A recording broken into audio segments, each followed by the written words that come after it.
We talked It's enough. We talked enough for like what for all day yesterday. This is Shane's time to just go. Yeah, Just go. yeah. yeah.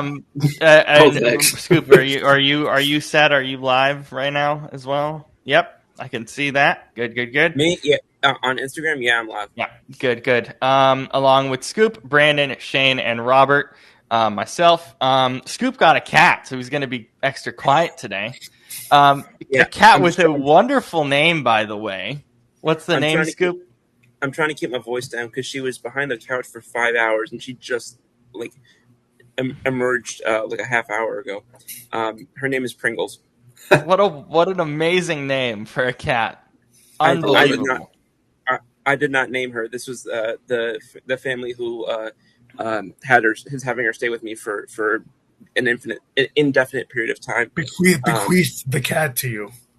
Yeah, so they named her Pringles. So I'm like, you know what? I've never had a cat before. We're just gonna keep it simple. We're just gonna, yeah, that's awesome.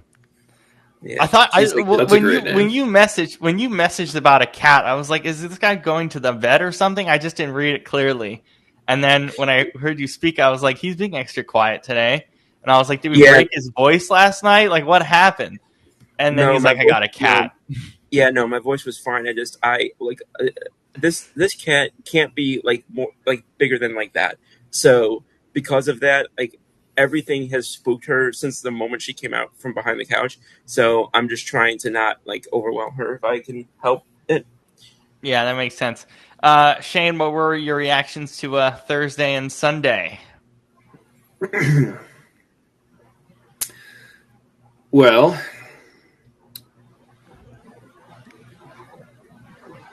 God, I'm trying to remember. This week has been a whirlwind. Thursday, I didn't watch it live because my team had a game that night, not Friday. For Dumbest thing some ever. reason, we have high school football on a Thursday night. Yeah. In all my years of playing and coaching, I say all my years. It's been like 10. Still, that's a decent amount. I've never That's a good had amount of time. never had a Thursday game. And you So have two. You have another one later in the year. yeah, we have two this year. I think I've had 2 Saturdays throughout all those years, but never a Thursday. I mean, now I have 2 Thursdays this year. I'm like, what are we doing? Anyways, we were playing the number 4 team in state, and we lost by only 3. Which That's amazing. honestly, I was not upset about it. I mean, that's the closest they've been played all season. So it kind of it was a good experience. I think for both teams, really. I mean, because they were definitely a little rattled over on their sideline. I could tell they were breathing a little heavier. Um, but but they were good dudes. They were real classy. Very. It was a kind of small town team, so it's just big farmers' kids and just like nice country dudes. But then that night, I I watched some highlights of the game because I'm leaving the stadium, and one of the other coaches said San Francisco won. I was like, huh? I mean,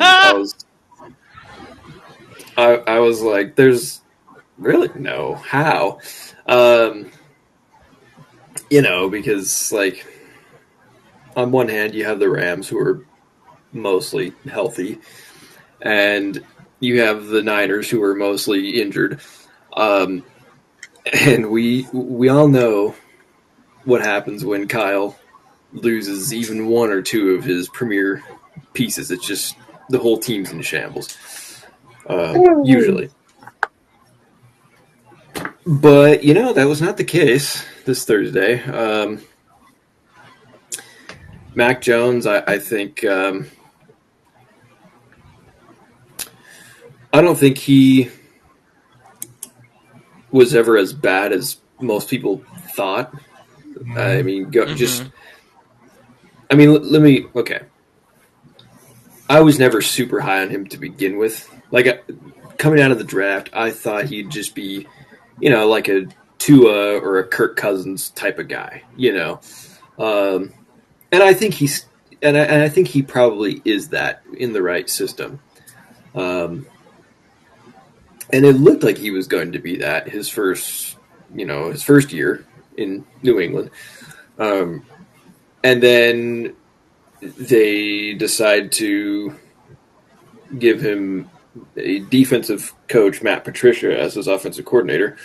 And Still dumb. surprise, surprise, the dude started playing terribly.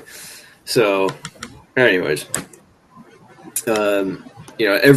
seems like every year now we have, we have a guy that started off in a less than ideal situation, and then he goes to a new team with better coaching, gets a shot, and he looks like a franchise quarterback. Even if it doesn't last, it's just it's like he's good for a couple years at least. It kind of started in 19. You had Tannehill, then Geno, Baker, Darnold this year seems like Daniel Jones. I feel like next year that's probably going to be Mac. We'll see once free agency rolls around, which that's thinking way down the line, obviously, but just kind of where guys end up and whatnot. But yeah, so I hate that the Niners won as a Seahawks fan, but but I love Kyron. it for Yeah, blame Kyron Williams, well, even though I'm a huge Kyron Williams guy. But yeah. yeah. Overrated. Speaking of Seattle, Anyways, speaking of no, Seattle, that was a big win on or a big yeah. game on Sunday for Seattle. Yeah. No. Well, what I was gonna say is, I hate as a Seahawks fan the Niners won, but I love it for their backups since it's kind of second string young guys who are trying to prove themselves or whatever. It's like that's cool. But yes, Seattle almost won, I should say. They almost won, and I feel like, it's not one of those situations where I'm like, oh, they should have won, and it's like, no, I feel like Tampa was the better team by just that much.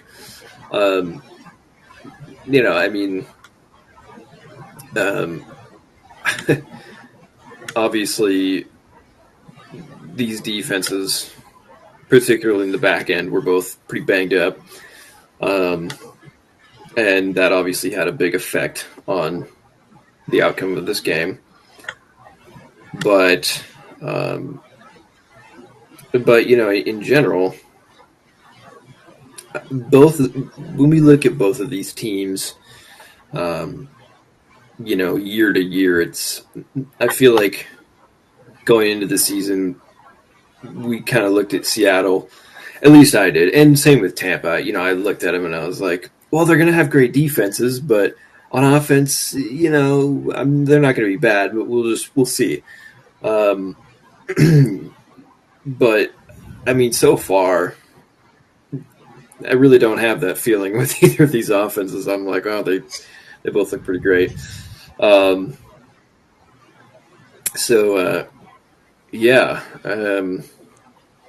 Overall, though, it was a fun game, despite the outcome. It was, it was great. Yeah. And I think, Baker and Darnold have, well, Baker already had for sure, but Darnold now is, I think, to me, like solidified himself as the guy in Seattle, at least for the next couple of years. Yeah, and it's just, I think it goes to show the power of a quarterback and a good offensive coordinator or just offensive play caller in general. Because I think Seattle offensively had a lot more talent last year, but when you have Ryan Grubb in charge, who obviously didn't know what he was doing at the pro level, it makes a big difference because NFL, well, football, but especially the NFL, is a coaching sport. So, yeah, let's see. That's what I'll have on that one. Yeah, I mean, really fun weekend, whatever of games. I mean, there were some duds, obviously, Cowboys, Jets. But that was a big yikes. And Cardinals, Titans. I mean, what the hell was that? That was just. I mean, that looked like a Pop Warner game. Like, it was just so sloppy, and I mean, my high school kids execute more clean than that. Like, come on. Yeah. Anything on the Mariners? But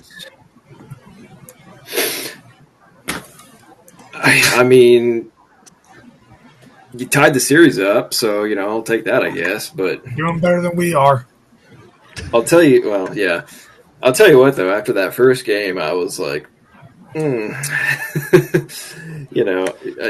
told you guys in the chat. I was like, yeah, don't win game one at home against a rookie pitcher or anything like that. That's why would you do something so silly?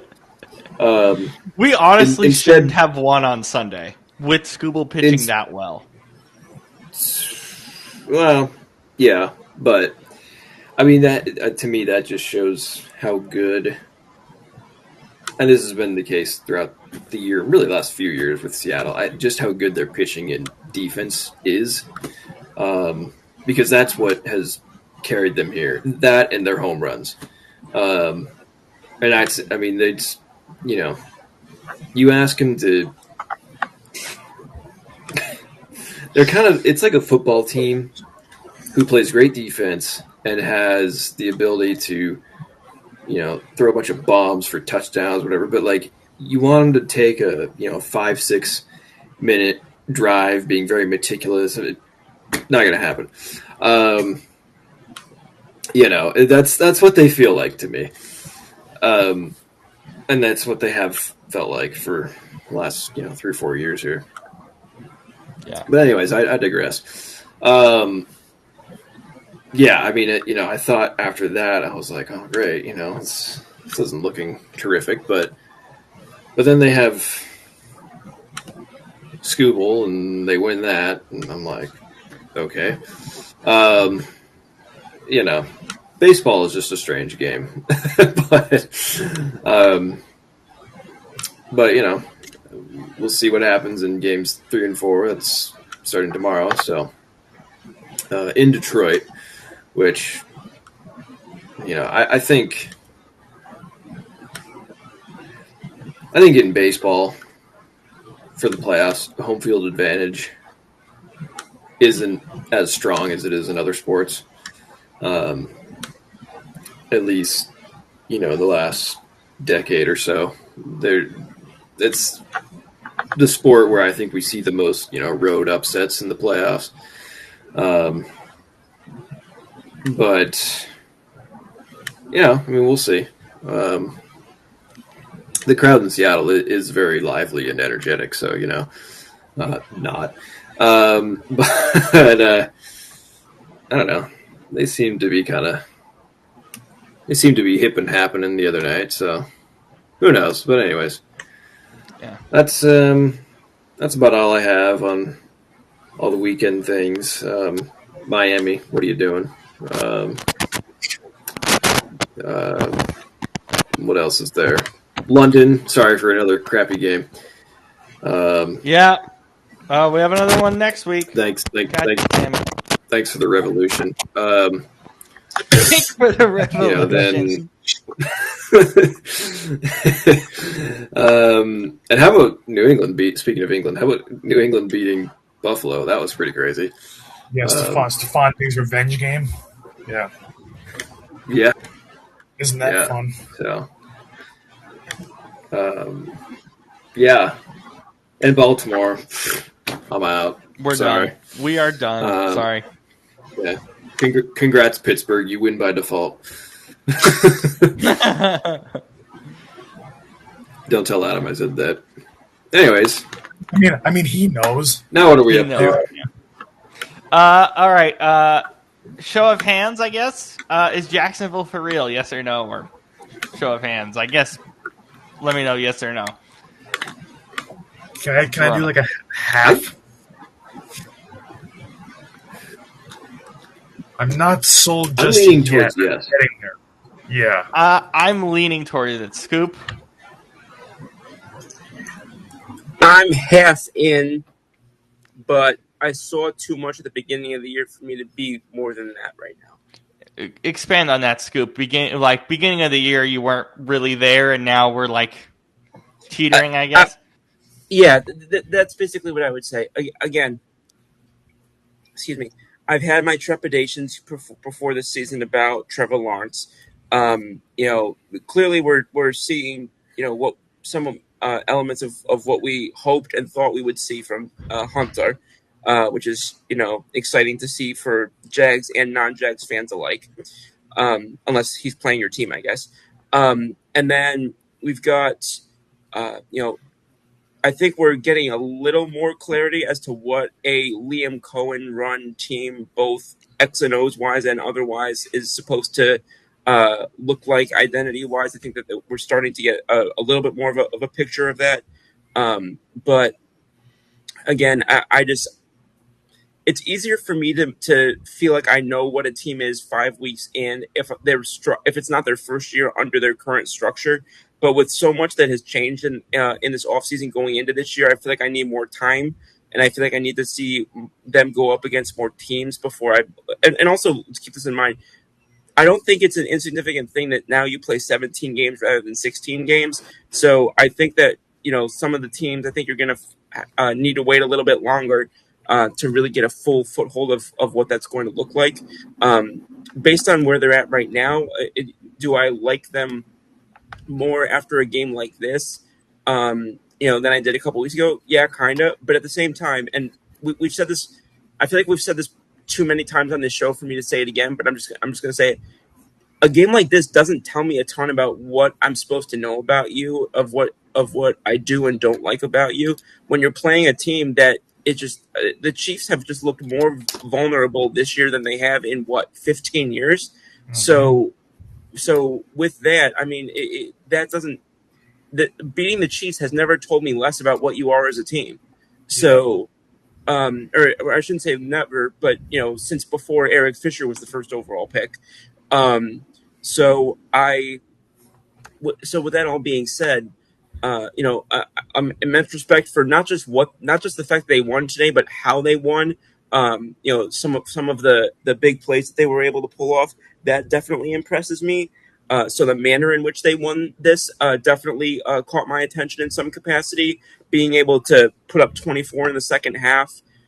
So I'm not saying that I learned nothing about them from today, but did I learn as much about them as I would have in literally any of the last 15 years had they played this game against the Chiefs? No. Jags next, I guess, let's say 4 weeks. At home against Seattle, in London against the Rams, then a bye week, then at the Raiders and at the Texans.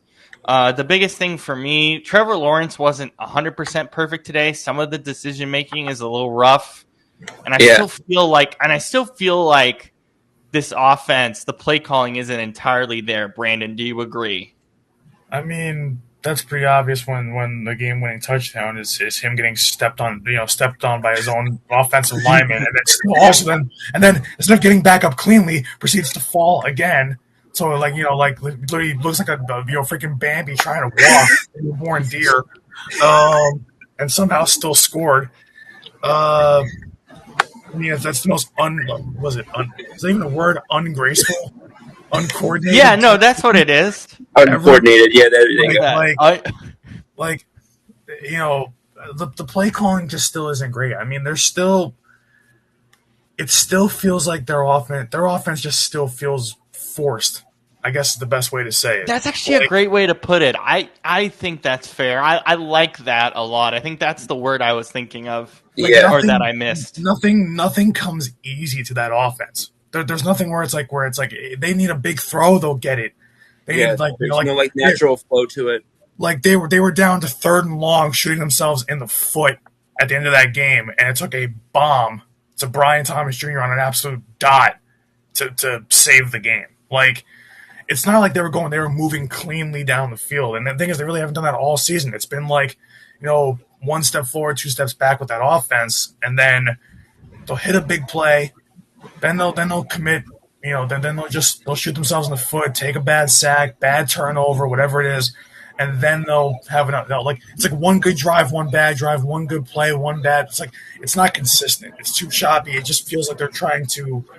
It's like everything feels like a struggle for them, and I mean that's why I said I'm like halfway in on the Jags because they're 4-1. But we said it yesterday on the show. All these 4-1 teams don't look 4-1. So like, it's like I'm looking at like what they did. And listen, you come to players on a schedule, I get that, but they beat a crappy Panthers team. They lost to the Bengals, who basically didn't have Joe Burrow for 3 quarters in that game. They barely beat the Texans. They beat the ICU Niners, and they beat. And I don't think the Niners are a 4-1 football team either. I think they're just getting kind of lucky in these games. I mean, we saw that with the Rams game. 2 Kyren Williams fumbles was the difference, especially the fumble late. And then today it's like, yeah, they beat the Chiefs. If this was like 3 years ago, I'd be like, okay, that's a statement win. The 2025 Chiefs are not a statement win. The 2025 Chiefs are terrible. So I don't. And the thing is, like I said, it was an uncoordinated touchdown and a very sloppy game-winning drive that they pulled out of their ass to win it.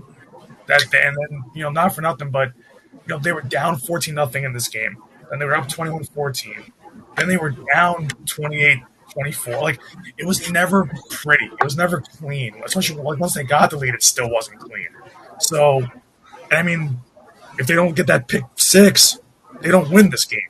So their defense kind of had to come alive a little bit after getting rocked early. So the big test for me is the next 2 weeks. What do you do against Seattle, who's a little better this year than they have in a while? And what do you do against the Rams? Because I still believe the Rams are the best team in the NFC West. So I look at that and I'm like, those 2 games next 2 weeks, that will tell me where the Jaguars stand. That will tell me if I'm still halfway in on them or if I'm like fully raising my hand saying, yeah, I'm in on them. Yeah. Shane, what's your feelings on Jacksonville?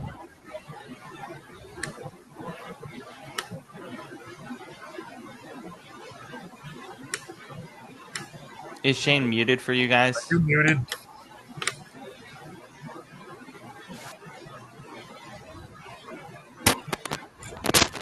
Just restart if you need to. What's going on? Oh, static. You're static. Oh my goodness gracious! One moment. Quick pause. Brandon, God, why do you feel?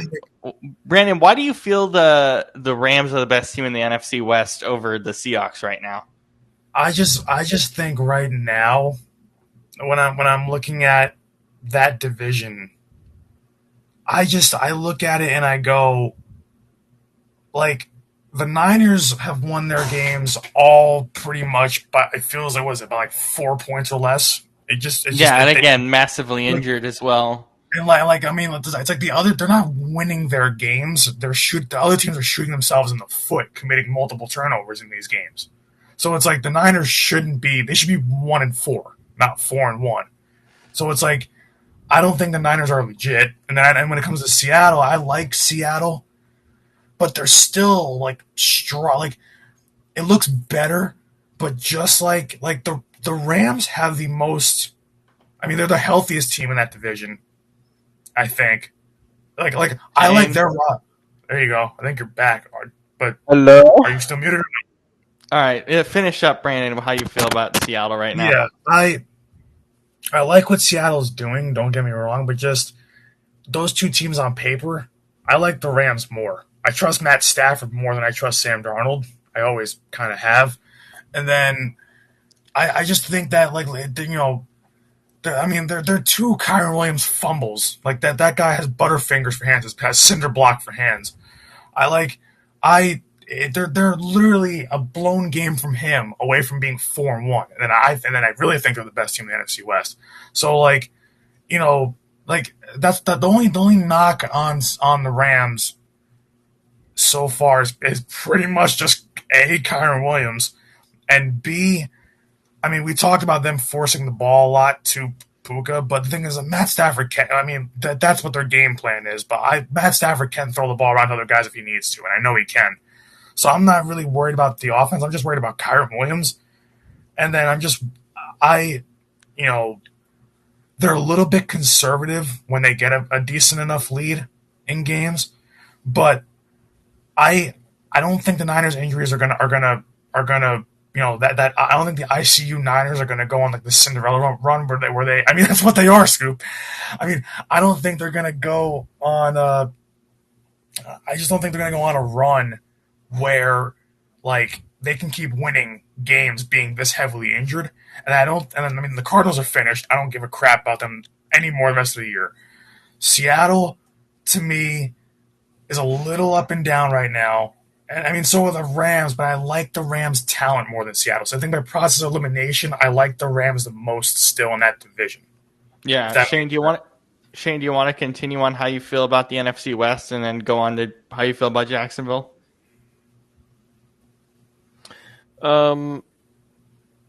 Yeah, I mean, I think I do agree that the Niners are getting a little lucky, but it's also like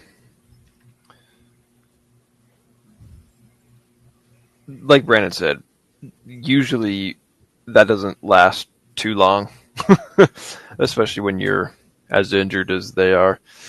I do, I do think, and I mean, looking at San Francisco, their schedule looks a little tougher now than it did in the off season, just because there are certain teams that are playing a lot better that we weren't really expecting. Um, but yeah, so I think, I think San Francisco, Seattle, and LA will. I think they'll all kind of be in the mix for the division until the very end. And whoever comes out on top, I don't know, we'll see. But either way, I don't see San Francisco winning in January, whereas Seattle or LA I can see. Maybe not multiple games, but like a game.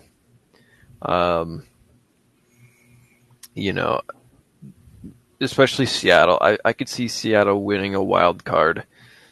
I could see LA winning a wild card and maybe a divisional round. But San Fran feels like a first round exit to me. So, assuming they even make it, I mean, we'll see. Yeah. But yeah, just because, it's the age old expression that is not an expression at all. It's just something that we talk about sometimes, where, it's year to year, the 7 out of 8 divisions are won by the team with the best coach and quarterback duo. Regardless of all the other talent on the team or in the rest of the division. That's just how it works out most years.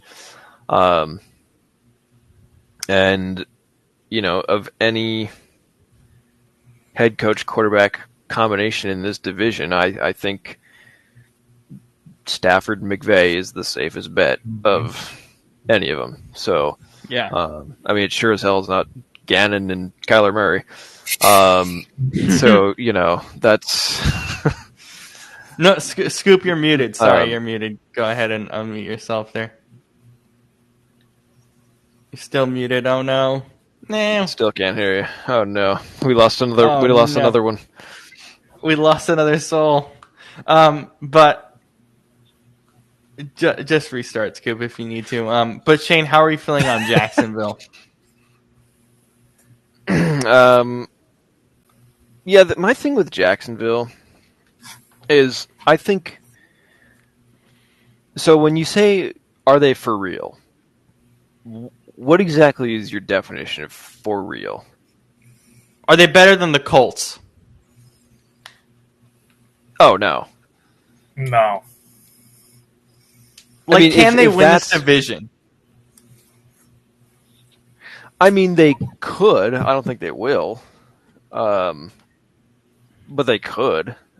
Because if for real means a playoff team, probably yes. I would. Yeah, say, I'm not saying they're like a Super Bowl contender, yes. like some people might say tonight. Some people might go that crazy. See, if it means a playoff win, then no. No. Mm-hmm. Maybe they would. I don't know, but I don't. It's kind of early to tell. Scoop, can we hear you? Testing. Yes. Very good. Okay. Scoop. That was really starting to piss me off. What were you saying? No, I don't know why that happened. It's okay.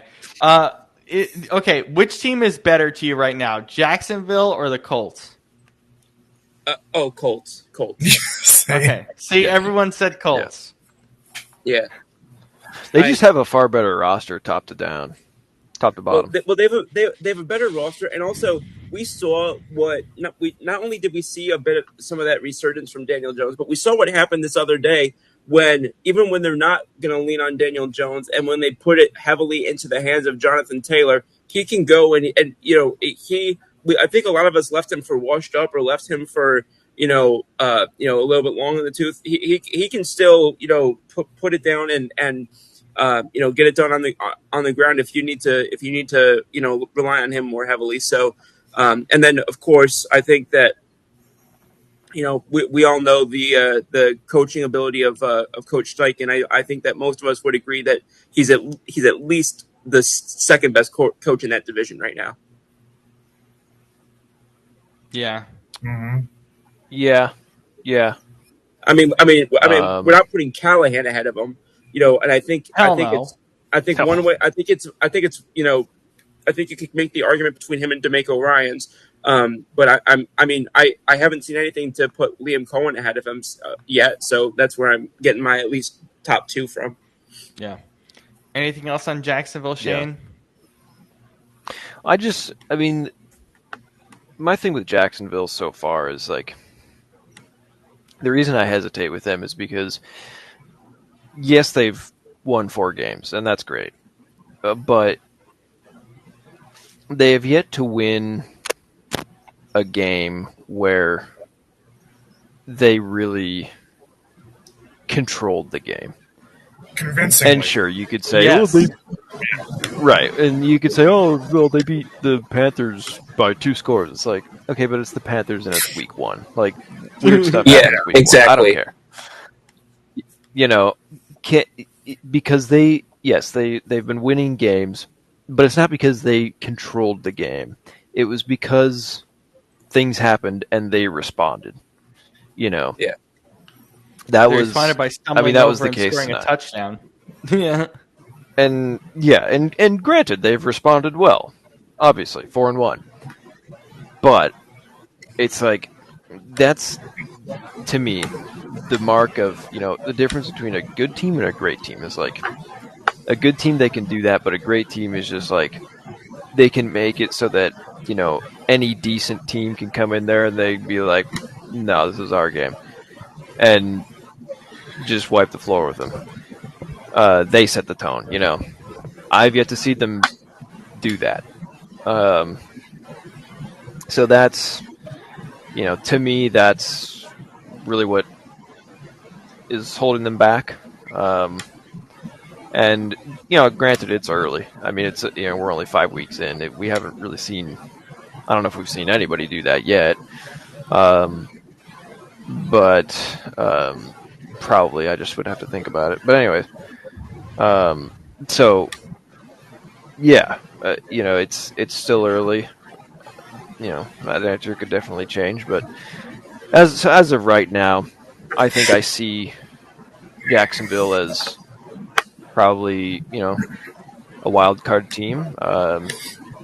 That's fair. I think looks like we're only getting probably one team out of the North for the playoffs. And then we'll, I think, probably get 2 out of the West, maybe 2 out of the East. So then that leaves 2 from the South. So them and Indy maybe. So yeah, I mean that's so a playoff team maybe, but do they win in the playoffs? We'll see. I mean they won. Yeah. They won the wild card a couple of years ago when they went on that insane run in the second half of the season, but that was what 3-4 years ago. So You know what it is? a little It's different like, now, but you look at like Trevor Lawrence. We talk about how it's like he's still like mistake ridden. Like even just look at the numbers. He's like outside of tonight because he completed 72% of his passes tonight. But it's like he only has one game of multiple passing touchdowns this year, and it was the game they lost against the Bengals because they just were not. They put 2 interceptions in that game also.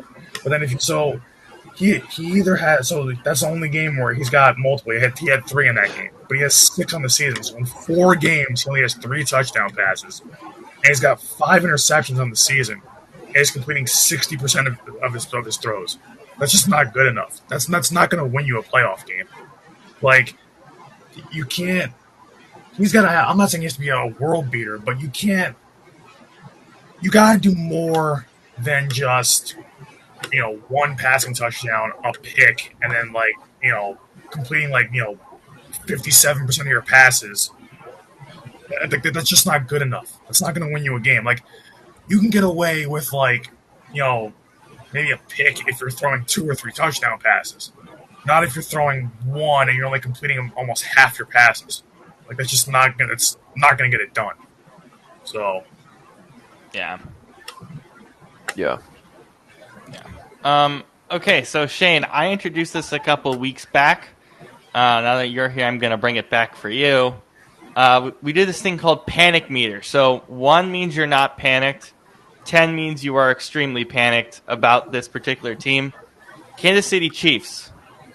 Where are we rating them here?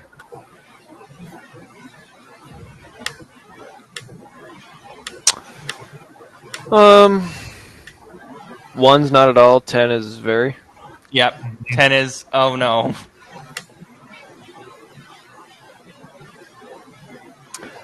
I'm gonna go with the 5. I mean, they had a couple, rough first couple weeks, but they've definitely turned things around and played considerably better. And as we know, they're not always amazing in September. So, it's, I mean, a couple of years ago, not last year, but the year before, it's like we were looking at them and it was like, oh, they look terrible, and this and that, and then they won the Super Bowl. So, I mean, I feel like they're one of those teams. It's just like you can't really count them out until they are out. So, I mean, yeah, it doesn't look great, but at the same time, it's like, well, it's the Chiefs. I mean, it seems like they always figure out some way to make things work. So and either way, it's like it's not like they're getting blown out or anything in these games they lose. So yeah, so I'll say 5. Scoop, where are you rating them? Give me a 7.5. Because I like I agree and disagree with some of what Shane said. Like for example, I for example, the point as to a lot of their losses have not typically been all that wide of margin, but last year a lot of their wins weren't that wide of margin either. So I would say that because I think sometimes we see year to year we talk about how that kind of tends to, if one team is getting a lot of close wins in a year, typically it kind of revert or regresses the following year, and then vice versa. And one of the main reason why I don't have them higher is because they have Reed as head coach and Mahomes at quarterback. But I mean, even the two games that they won, they beat the Baltimore Ravens, which are looking more and more like a fraud team every week.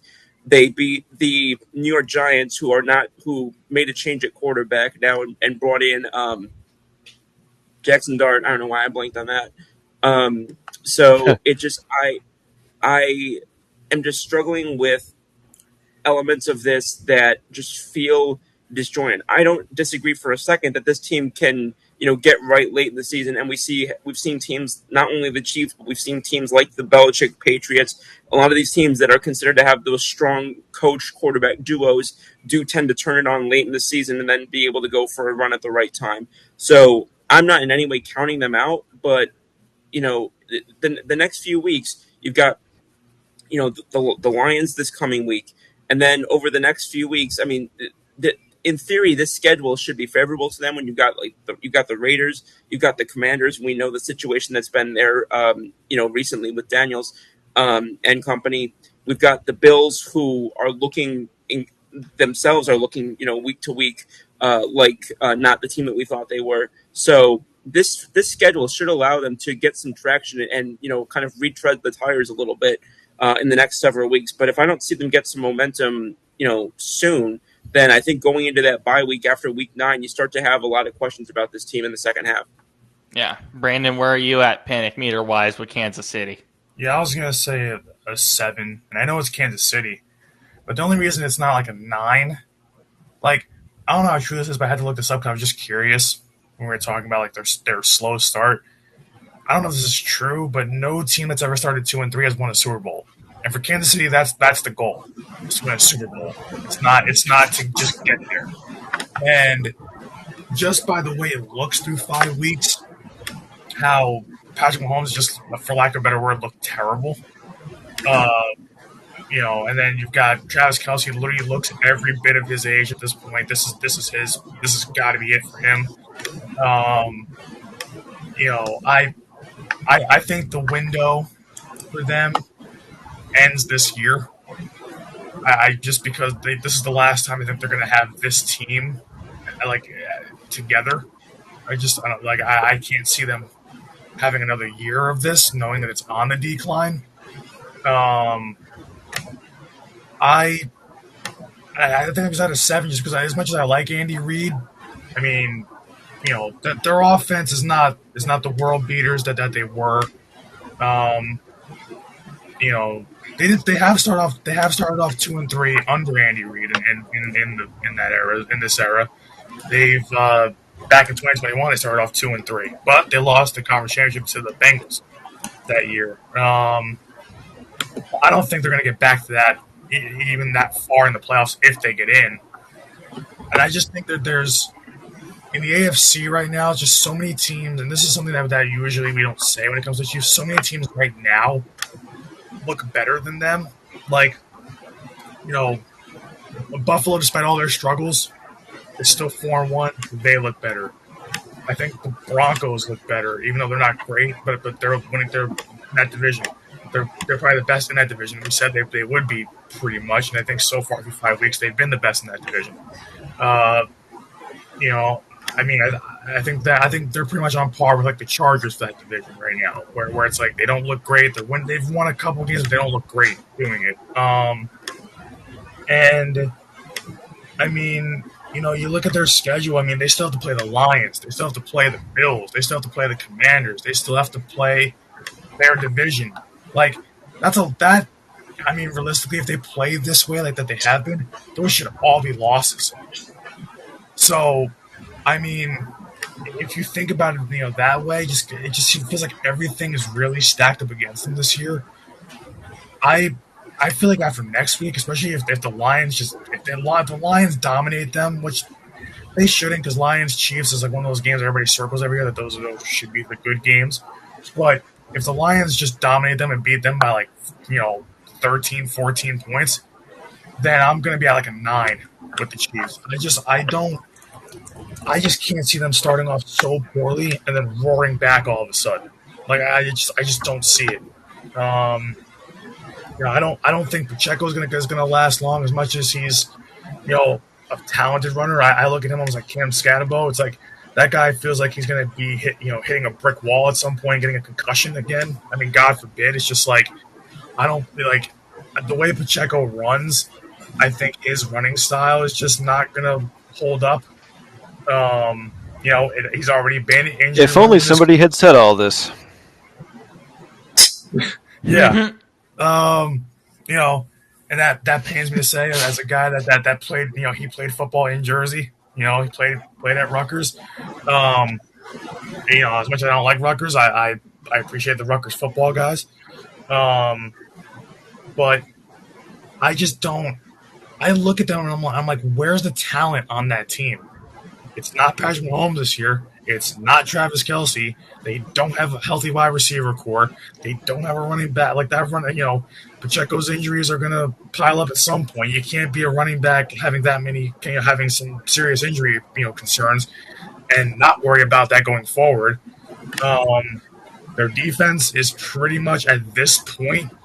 Their defense to me is just Trent McDuffie and nobody else. And even McDuffie had some bad mistakes today too. So just looking at it as a whole, you can't count them out because it is the Chiefs, and they still have, like we said, they've still got that core of, Spags, Andy Reid, Kelce and Mahomes. But we said for the past 2 years, they're not what they used to be. They're not what they used to be. I mean, yeah, they won a Super Bowl 2 years ago, not being what they used to be.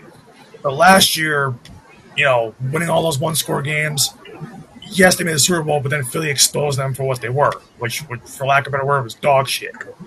It is what it is.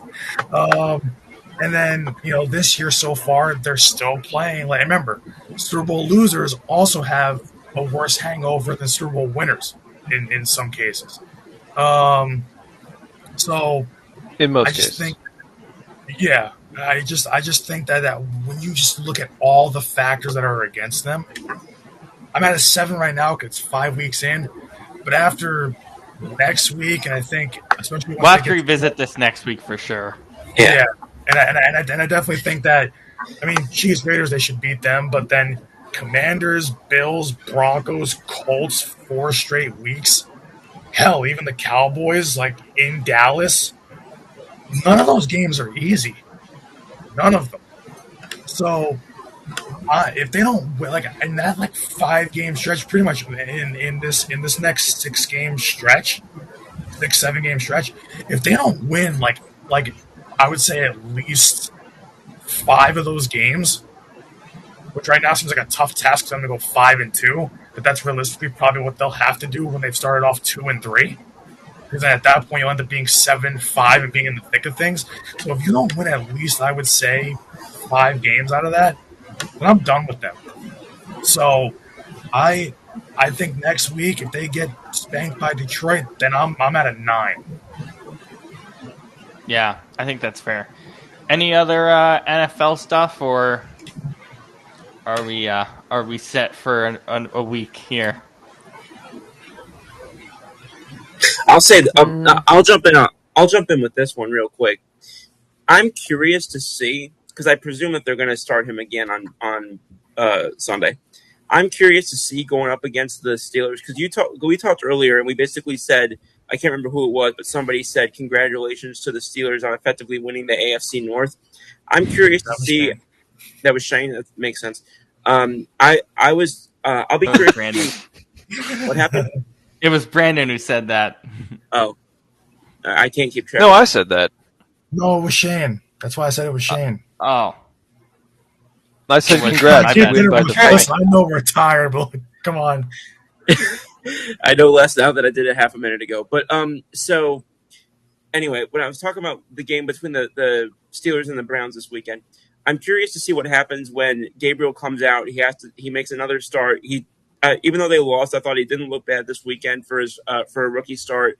I thought that the coaching staff gave him a reasonable assignment, but didn't ask him to kind of didn't ask him to be going out there and doing too much with the offense.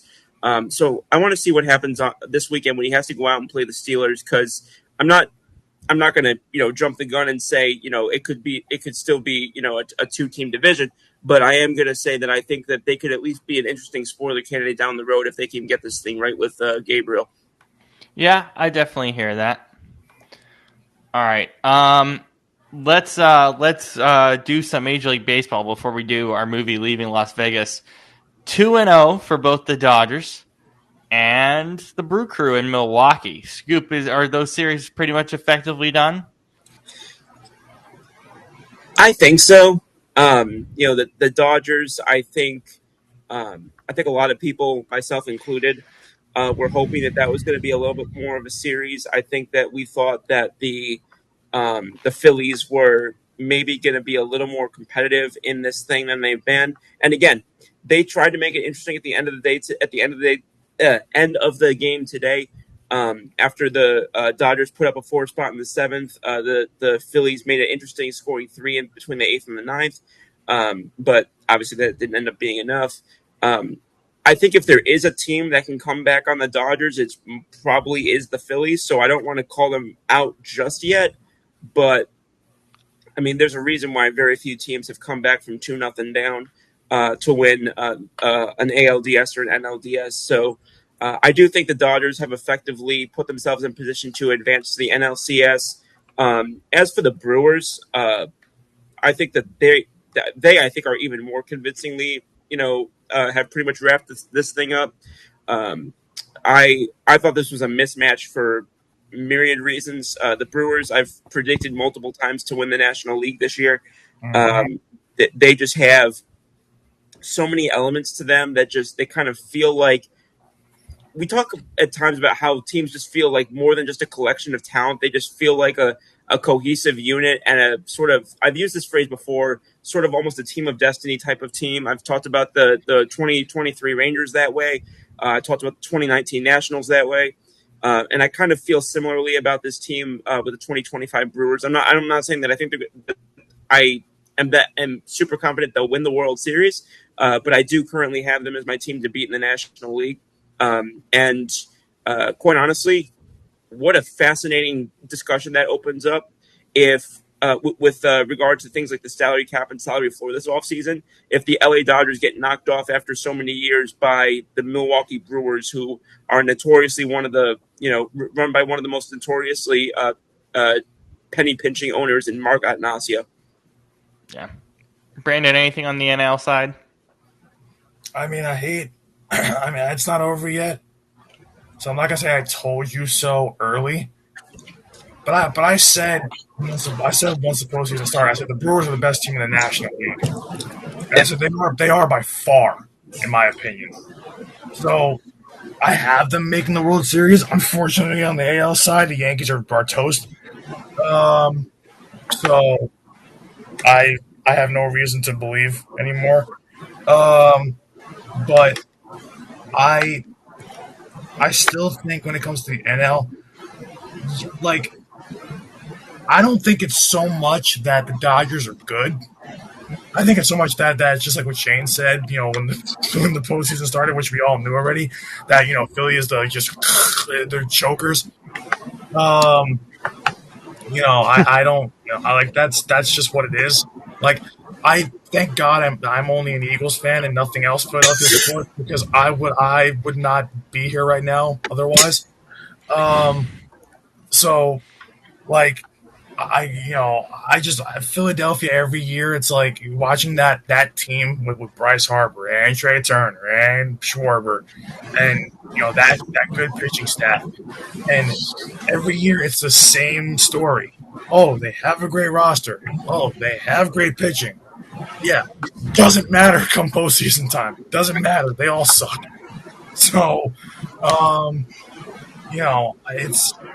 it's like the Phillies to me are just like and how fitting also is it that everybody like early in the year for like the first like 2 months is like, oh yeah, we're heading towards Yankees Phillies World Series, Yankees Phillies, Yankees Phillies, Yankees Phillies. It's not even going to be close to that. Can I follow up that with a question? So, Yeah. sorry. No, I said go ahead. Yeah, Oh, go okay. ahead. Because every year we look at kind of like these one or two surprise teams that they kind of fall flat on their face and they don't go nearly as expected in October. And again, I know that they just went to the World Series 3 years ago, but if they don't make some noise to try and or at least make this series more competitive, are we looking at a potential hot seat in Philadelphia with guys like Topper Thompson and David Dombrowski, and who's their GM, Preston Mattingly? It's got to be close. I think it's got the conversations have to be had at this point. I could see it. Like we talk about on the Yankee side of things, right? How Yeah. like Ken Rosenthal literally just said, if the Yankees don't at least make the ALCS, Aaron Boone could be fired, and things could change in New York, especially after signing an extension. Yeah, well, forget about don't at least get to or win the ALCS. Yeah, If you tomorrow you go out there and you get get swept. butt rolled again and Yep. you get swept out of the playoffs on your own home, I almost said home court, home field. I Yeah. forgot what sport I was talking about for a second. But yeah, that just to me that's unacceptable. And I've defended Aaron Boone quite a bit, and I've defended Cashman quite a bit.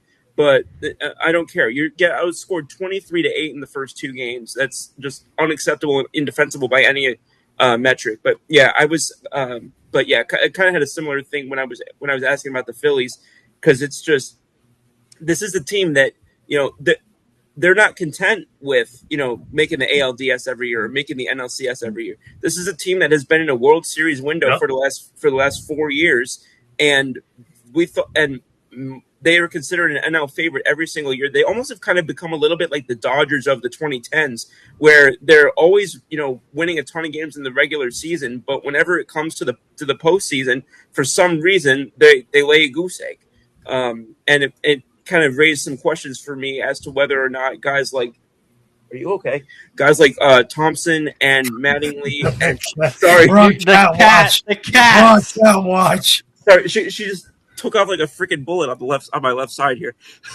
But yeah, so it was just something that came into my head, and then I don't know if you guys heard about it, but there was the controversy earlier about him, Thompson. I mean, calling for a bunt in a situation that could have changed the game. And basically, the Dodgers played it perfectly and completely snuffed out the chance that they had at a rally later in the game.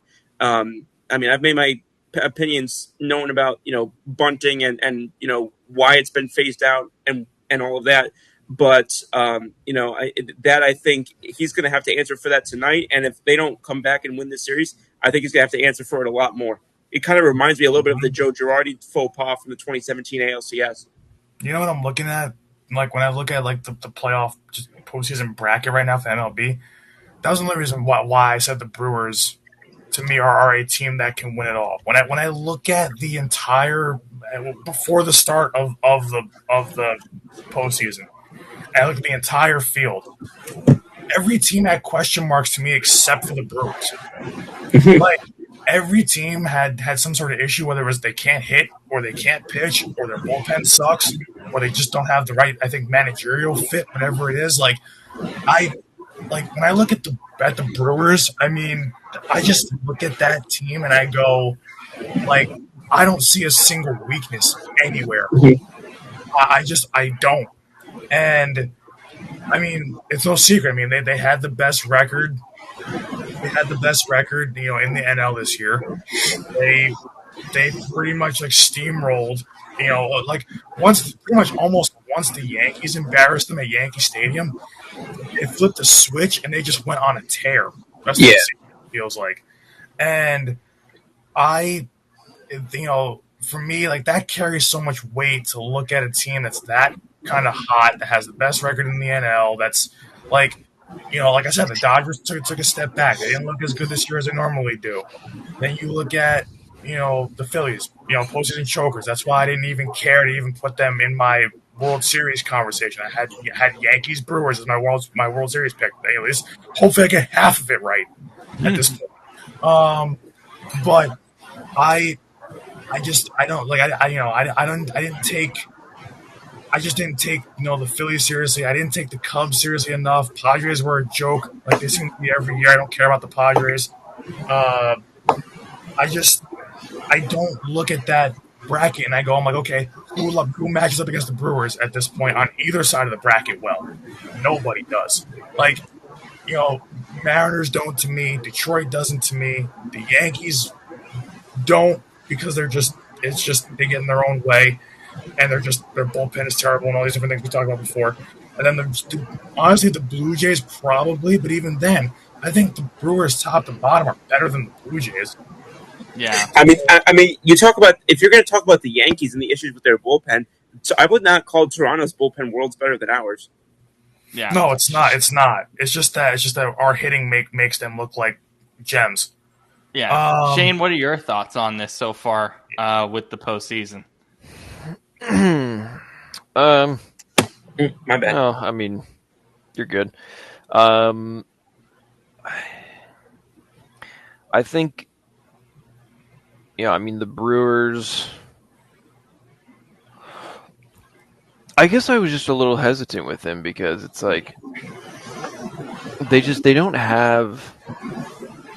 I mean, yes, they check all the boxes, they do everything right, but it's like it feels like they don't have that one guy who like really jumps out and who's like a quote unquote star player that's like can carry the team, and it's just like it kind of feels like, not that that's a bad thing, but it just sort of feels like it's like, okay, when they get to October, when they get to this point, there's going to be a big game situation where some veteran player who's more experienced in these big moments is going to outshine them, and like a Shohei or whoever, you name it. But I mean, we'll see. I mean, I think they're playing probably the easiest team that is remaining in the postseason. So it's not like it's the greatest challenge, but I mean, could you make the argument though? Oh, sorry, I didn't. No, go ahead. Could you make the argument though that lack of that one star to run everything through could actually work to their benefit? Because Yeah. you see some of these teams that I think get so laden by whether it's one guy in their lineup or one pitcher or whatever, and if that guy's not running through, the whole operation falls apart. I kind of wonder if their ability to kind of that they have the depth they did, and they have these kind of different role players that they do on their roster, who are kind of play like they went and got guys who just fill specific roles. They aren't stars, but they do one specific thing very well, or they add one specific element very well. I kind of almost wonder if that's a bit of their secret sauce, is that they're not reliant on a specific superstar, and they instead are just kind of playing complementary baseball, I guess is the phrase that I would use. Yeah. No, and I think that's a very fair assessment because, I don't like it when teams are reliant on one guy necessarily. Right. because that never works out. But like, I shouldn't say never. It usually doesn't. Right. Excuse me.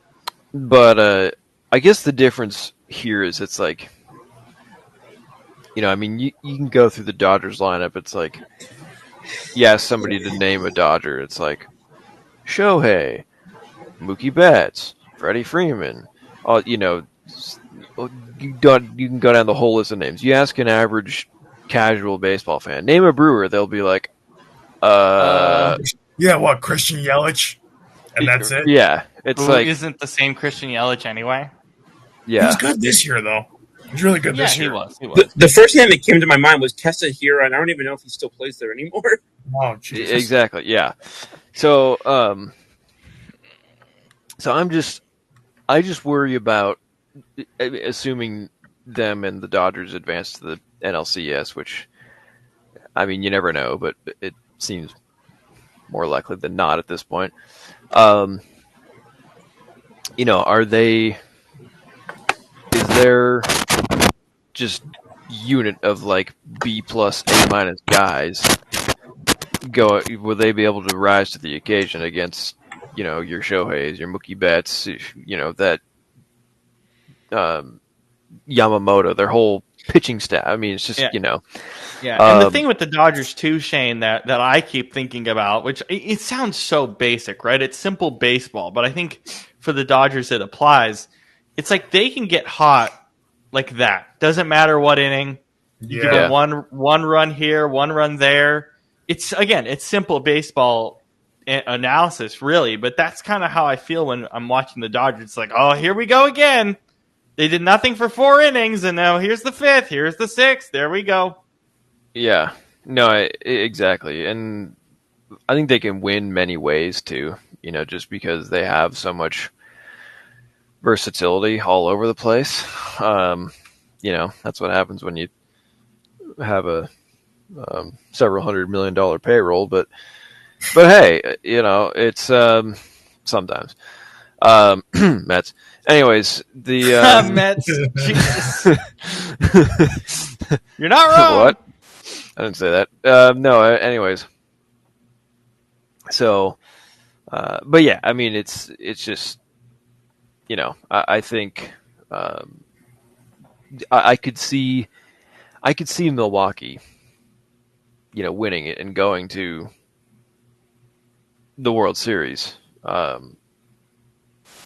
But it's just, I don't know if they're playing a Dodgers team that's, as hot as they are right now, I'm like, I don't know. I hesitate. I'm like, I mean, I'd like to see Milwaukee go on. We all would. We all would. Yeah. I mean, we had the Dodgers in the World Series last. Yankees Dodgers. That's a great matchup. The series itself wasn't so great, but still, it was like, oh, this is cool. And now I didn't think being in Game 3 could be so. Yeah. Yeah. But now, I mean, we have, it's like, do we want to see Dodgers versus, Blue Jays or Tigers or Mariners? Or, like, no. They'll smack the crap out of them. That is very true, yeah. But the Tigers are all that. I'm still not. Wait. Do we think the Dodgers would actually smack the Blue Jays? Yes. Really? Yes. Yeah. Because do they not have the pitching and bullpen? Is that what it is? Because the Blue Jays don't have the pitching or the bullpen. Yeah. The Dodgers do. Yeah. Again, and I'll go back to what Brandon and I said on WTS a couple months ago. What's beating the Yankees right now is not the Blue Jays; it's the Yankees. Yeah. I think really LA's biggest threat is Milwaukee. I think if they make it past them, they win. And same with Milwaukee. I think the World Series champion will be whoever wins the NLCS. Yeah. I think that's fair from what we've seen so far. I think those are the two hottest and most complete teams in the league. I mean, I'd love to see my Mariners win, or even the Blue Jays. They're kind of an underdog, whatever. But I just, I don't see that happening. So It would kill us. It would kill me and Scuba's Yankee fans to see another AL East team in recent history, Yeah, not the Yankees, win a World Series. yeah. Oh, that would for hurt. yeah, for the longest time, I was convinced that the AL East winner, like, or not the, I'm sorry, not the AL East winner, but the team from the AL East that went the furthest in the playoffs, I believed that team was going to end up being the team that won it all. But the Brewers are pesky, and also, I'll drop this real quick. Kudos to the Brewers for 2 years ago they had that whole faux pas with Corbin Burns in whatever, and it led to him being traded, and everybody was up in arms. They're better without an ace top 10 pitcher in baseball, arguably, than they were with him. Like I if that doesn't go to show that just because you have money doesn't mean you automatically have the advantage, I don't know what does. But you know what it is though, with those teams that are like that. We talk about like oh that they don't have they don't have the guy 1 through 9 in their lineup. They don't have the guy in terms of the pitching. But then here's the thing: when you don't have the guy with that kind of pressure, you can kind of just go out and play your game as if it's game 26 of the regular season, not game 7 of the World Series or something like that. Yeah. Yeah. So like when you Excuse me. don't have it's still pressure because you're still in the postseason, but like Yeah. no one's expecting you to win. You're basically playing with house money. Yeah. So like it's that's why with the Brewers it's like it seems like it's coming just easy to them because it's just they are really good, but no one's talking about it. I've been talking about it since August, pretty much. Yeah. Yeah. So like I just look at them and I'm like, they don't have to worry about one guy being the most important at bat of the game, or at least 2 or 3 guys. It's like, okay, you have Christian Yelich, but it's not the same Yelich that it was in 18, 19 before No, COVID. we barely even hear about him at this point. I mean, he did have a good year this year, but it's still. Yeah, but not at the same level that he was when he was traded from Miami Yeah, or anywhere close to it. I mean, you go up and down. I mean, they honestly, their best player is their catcher. It's Contreras. William Contreras, yeah. So, like, I look at that team and I go, okay, well, who's really good on that? Who's going to take over a game at the plate for them? Nobody. I mean, they didn't have a single, they only had one guy. They only had 2 guys in general that had 80 or more RBIs, which was Bryce Terang, who I actually like a lot. I mean, and then you know that I hate that statistic, but go on. Yeah, but I'm saying like like the Yankees had a ton of guys with home runs and RBIs and all these different things. Higher OPS. Like the Brewers only have guys that have slightly above league average OPS or good enough OPS. They have guys that just aren't like they're the proof to me. Like when I look at them, and it's like I hate that. I mean, I know it's mostly true historically that the team that hits them, a lot of home runs, the most home runs, will be the team at the end of the day left standing. That's usually how it goes. But they don't hit a lot of home runs. They just don't. And I mean, the thing is I like about the Brewers is they like all their hitters. Whenever I've seen a Brewers game, they just spray the ball around the ballpark. They're all just consistent hitters, if anything else. So I like that. I'd rather have guys that are 15 to 20 home run guys, but are batting 280, 290 with a decent OPS, than a guy that's 40 and 100 something, but's batting 220 with it's like I don't like the 3 true outcomes guys. I like the guys that are consistent hitters. I don't. So Oh, sorry. No, so it's like, going up and down that list, it's like all those guys can pass the baton to the next guy. All those guys are not the guy. They're just a decent guy in a good lineup. Mm-hmm. And then the pitching is pretty much around the same thing. So it's like, when you can play that kind of free baseball and play for the guy next to you instead of worrying about like, oh yeah, I am the guy, like kind of thing. Because we talk about that with guys like Judge and Stanton and whatnot. Like, they know that they're the guy. It's the New York media, all this stuff. It's like Milwaukee is a small market team with, There's not all eyes on them, even though they had the best record in the NL. There's not all eyes on them. Everybody's like, Dodgers, Dodgers, Dodgers, Dodgers, Dodgers. So it's like they're just sitting there basically, existing, for lack of a better word, playing with house money, and they're playing really good baseball, which they have been all year. That really does make a difference come postseason time. Yeah, definitely. All What are right, you gonna are say, you Scoop? yeah, Scoop, if you wanted to finish.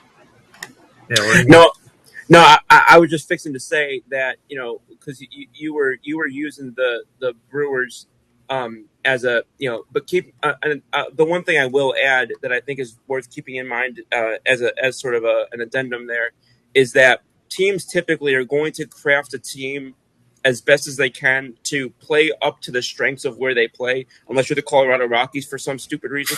Um, Yeah. but so like again, the Yankees typically going after the left-handed power hitters. The Brewers historically have not been the biggest, not Comerica. What did I say? Miller Park has historically not been a great park for all-around offense. So that I think is part of the reason why you see them playing that way is because it's not a park that's super conducive to the type of offense that another park like a Great American Ballpark might be, or that so I think that might be part of it as well. It's not inherently that they can't. It's just sometimes it's teams like to, at least it seems to, more and more kind of get involved with things like park factors and kind of construct their team in a way that at least is best for where they're going to be playing 81 games a season. So I do have to. I do have to wonder if that's a factor as to why they've constructed their lineup that way as well. I don't know if it's inherently sort of we're going to say screw the home run type of thing. Yeah, It's Shane, also do you have it's also weird. Just thinking about it too. Like when I'm thinking about like the kind of guys they've had over the years that have been home run hitters, like pre-COVID Christian Yelich was like that, but Yeah. Like Prince Fielder was like that. Oh wow, what a throwback that was! Right, because he was Love launching Prince. he was launching homers left and right, and would have been a Hall of Famer in that damn ballpark. And that's not a hitter's ballpark. Prince was one of the saddest retirements of my life. Yeah, and then I Why? mean, listen, Because he was neck literally injury. literally crying at his press conference because he couldn't play Oh, anymore yeah. because of his neck injury. yeah. And then you've got well, I mean, listen, I know steroids, but they had Ryan Braun, like he was another one, like I mean, love they had it- baseball. I love baseball. It's just, hey, well, roids, but this guy. I mean that's what it was. Like Ryan Braun is the biggest. Like we talk about like all the other guys being roids, but they were Correct. talented players. Like we talk about like talented guys that were on roids, which was like the guys in the '90s. Like A-Rod was talented, but roids. Like Barry Bonds, talented, but roids at the end. In the prime of his career. Like all these guys talented, but roids. Ryan Braun had no talent. That guy was straight up steroids. He was juiced to the gills, and then when he came off of it, he was terrible. So, not to mention, he wasn't exactly the type of person that you could easily root for to begin with. The guy was just a straight up prick. I'm sorry. Yeah. That guy was the biggest fraud in MLB history. I'm sorry, but he was. Shane, do you have anything else on baseball as a whole before we go on to your movie pick? No, I'm just excited to see how it plays out. Yeah, But definitely. Scared for the Mariners tomorrow. We'll say that. It's going to be... Scared. What? You're scared the series is tied? We're scared because we're about to be swept in our home ballpark. I'm not scared. I'm looking forward to it. But by the way, why is the Mariners game at 1 p.m. Pacific? What the is that? All right, what? Yeah, welcome. Well, listen, you guys got the later slot than we did. We had to watch the Yankees at 4 o'clock get smacked by Toronto like a rag doll. Like, come on. Well, you're playing at 8. Yeah. We're the night game now, not you. Suck it up. We dealt with it. Yeah. Now it's your turn. Yeah, tomorrow it's 7 o'clock, well, Central Time, and then I guess that's today now. And then if it were to go to Game 4, that would be an hour earlier. And what are you? It's too late tomorrow to start to watch the Yankee season end. It's too late. All right. Shane, our movie Leaving Las Vegas, a Nicolas Cage classic. Yeah, I'm kind kind of an interesting one because it had a shoestring budget. What was the budget on this? Like $3 million. Holy crap! Yeah. Hold on, I'll look for sure. Hold on. Which, Yep. Yeah. It says 3.5 to 4 million, like in total. Wow. Yeah. And it made $50 million at the box office. That's an amazing. It's a good return. Good ROI, as they You say. think? Yeah. Yeah, they just made 10 times their money back. Anyways, yeah, no. So this movie. So originally, I wanted to do a movie about kind of a drama about a guy or woman, whoever, who was kind of depressed and just in a bad spot in life, and how they try to turn it around and are maybe successful, maybe not. In this case, not so much. But originally we were going to do Gran Torino. But I didn't totally want to do that one. It was just more of a placeholder. And Brandon was like, "No, we could do better than that." I was like, "You're right." Yeah. So, I've seen it like 5 times. So yeah. So have I. But yeah. Anyways, so that was, I put out a few different choices, and you guys all wanted to do this one. Robert and Brandon did. Scoop wasn't consulted. I banged the table for Nick Cage. I was like, Brandon wanted Nick Cage, so we just did Nick Cage movie. Yeah, and it's just So, anyways, but I hadn't seen this movie for a while. It had been, I don't know, it had been several years, and then randomly over the summer, I watched it again this summer. I don't know why. I saw it on something. I don't remember what, and I was like, "Oh, I forgot about that movie," and so I turned it on.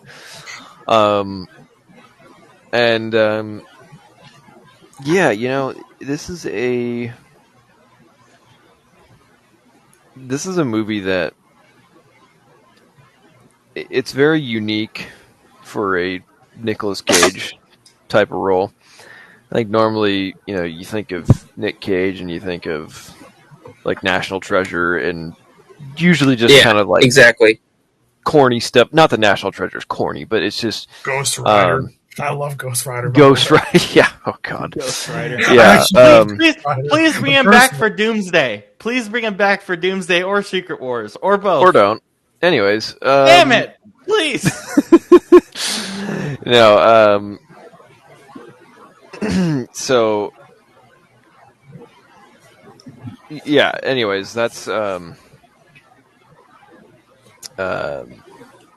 was I going with this? Oh yes. So we are so burnt. But this movie, though, if I remember correctly, he won an Oscar for it. Yes, he did, for Best Actor. Right. Well, yeah. I mean, Nick Cage isn't going to win an Oscar for Best Cinematography. And by the way, no, Elizabeth Shue was nominated for Best Actress as well. She didn't win it, but she was nominated for it. But yeah, I think this shows, the range that he does have. And I just,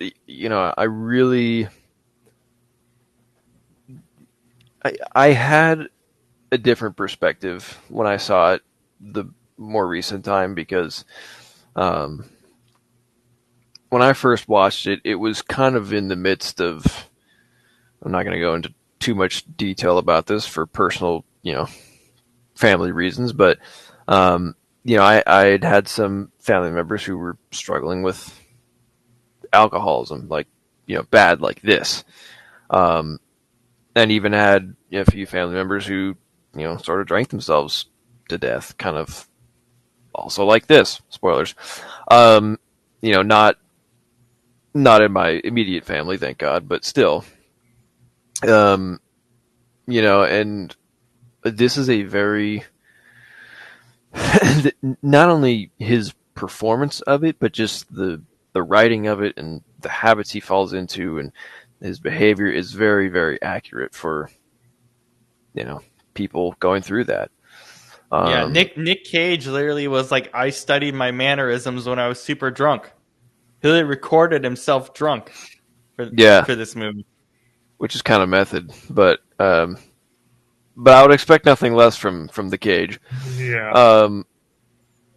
So yeah, no, and it's I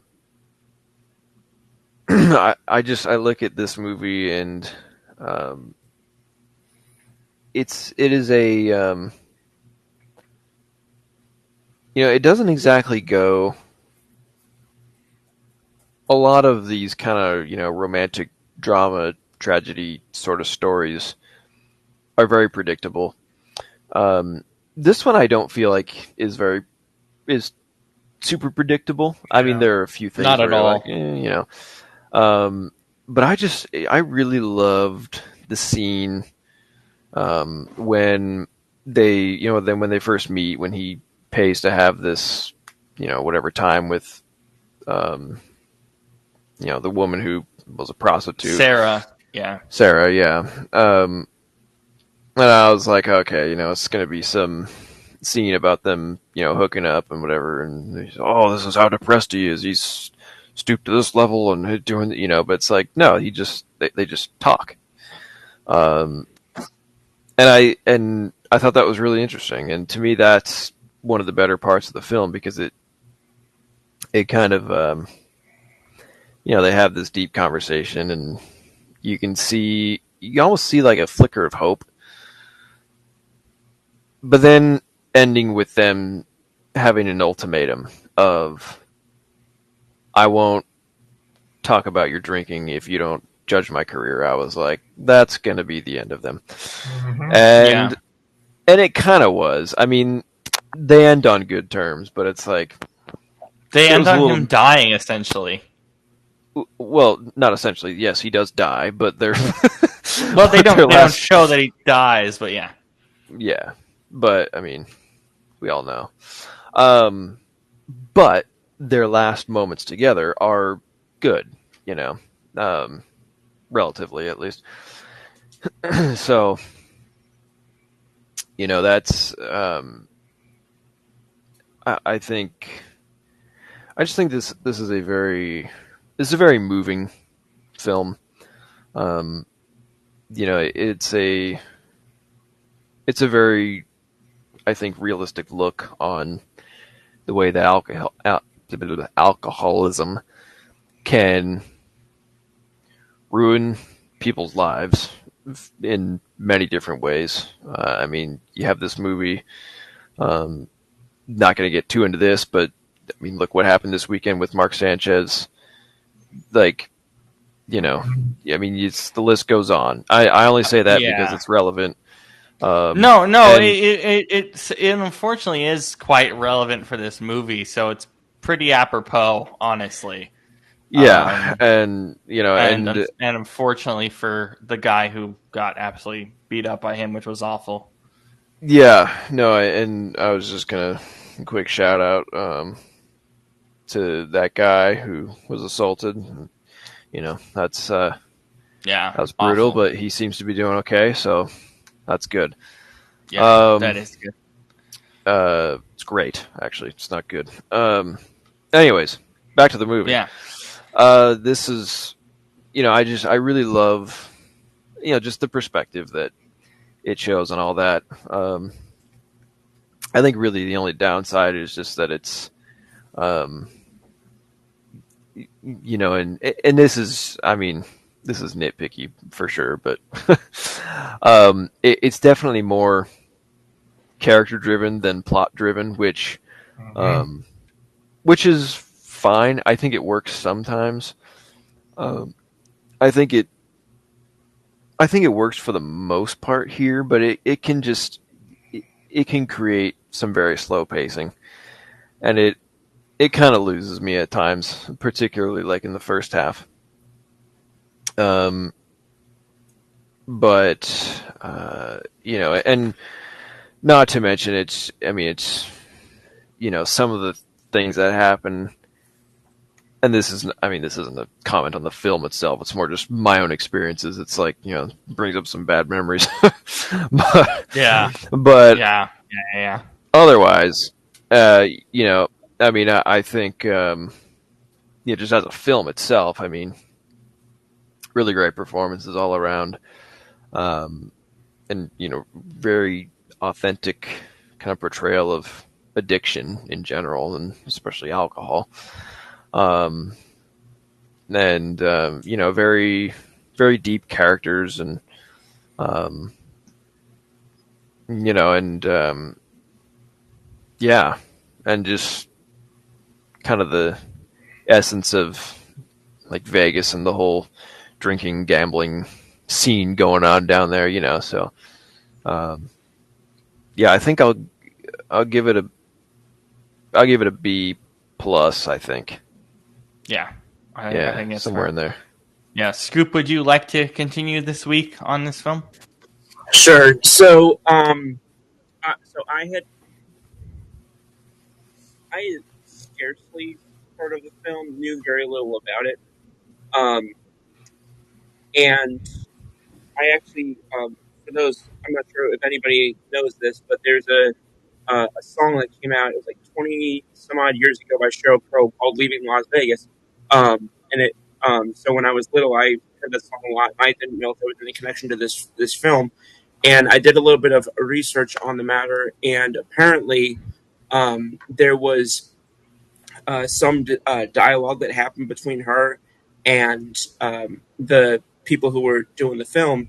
And there's a whole backstory. I couldn't even get into it because there's about two. It's about like an hour's worth of research that I did, and I went down a whole rabbit hole because I do that with every movie. It seems like at this point that we do, Which is what you should do. That's good. yeah, yeah. In fact, while I'm talking, I'm going to pull up the genius.com thing that I found because that had probably the most succinct way of discussing it. But then when it came to the movie itself, the opening scene, I really didn't know what I was in for because you start talking about, and again, when we got to the part about her profession and whatnot, I thought it was going to be again one of those more kind of films that was more again about his sort of downward spiral and kind of this whole and when they had the conversation, I honestly it went a different direction than I thought. I kind of thought it would be more along the lines of like you know I'll work on or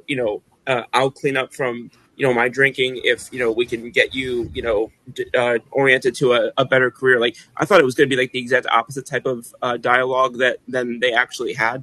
But and then I finally got it pulled up here, the Sheryl Crow song, because it does mention, surprisingly to me, this it says right here because this is the movie stems from a novel that was written as well, Yeah.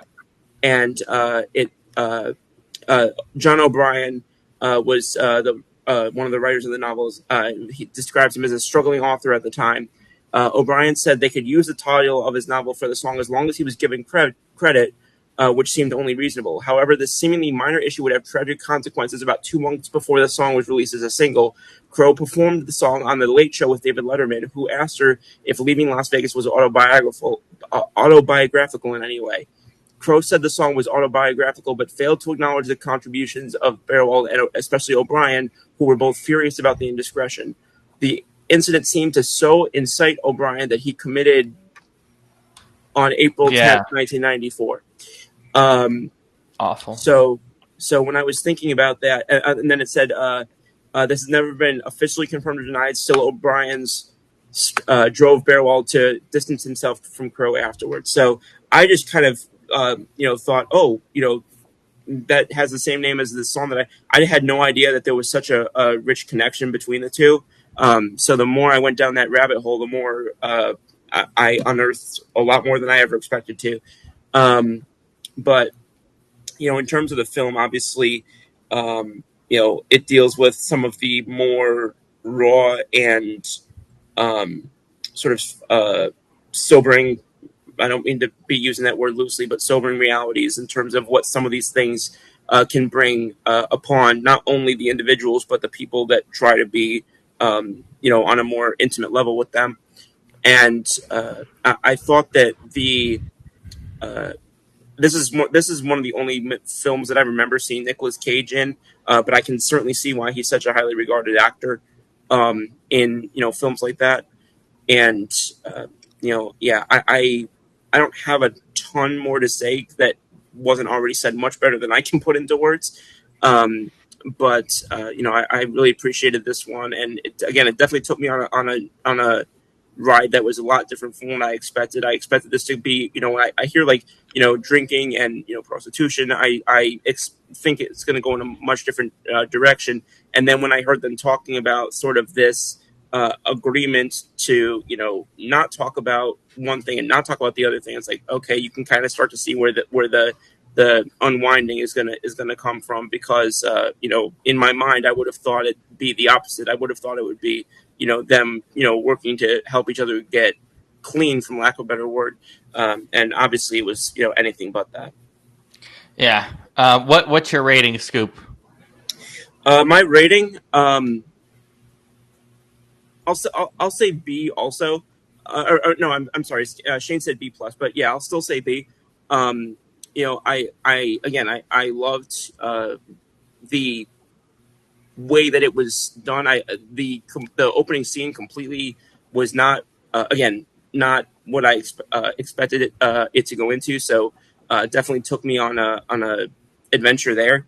I don't have anything really against, like, negative to say about it, but I just don't think I know this. I don't think I know this type of thing well enough to really say, oh, this is a sure A or this is a sure F.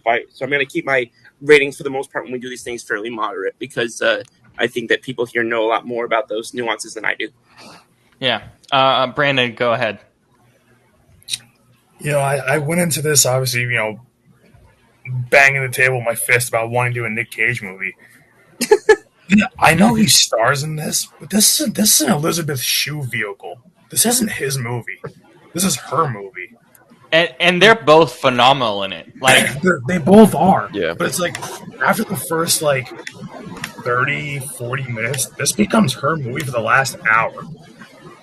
Like, this is not about him anymore. We basically don't see a lot of him after the first half of this movie. We see mostly her. And honestly, it's like, as I'm watching, like, literally the second that she's pretty much introduced and we find out obviously what she does for work, I was like, oh boy, I was like, this is another one of those classic tropes, the hooker with a heart narrative. And I'm like, but the thing is that it's much more than that. Like most of those kinds of stories end on a more kind of either positive note or at least happier note, but like somber but still kind of happier note.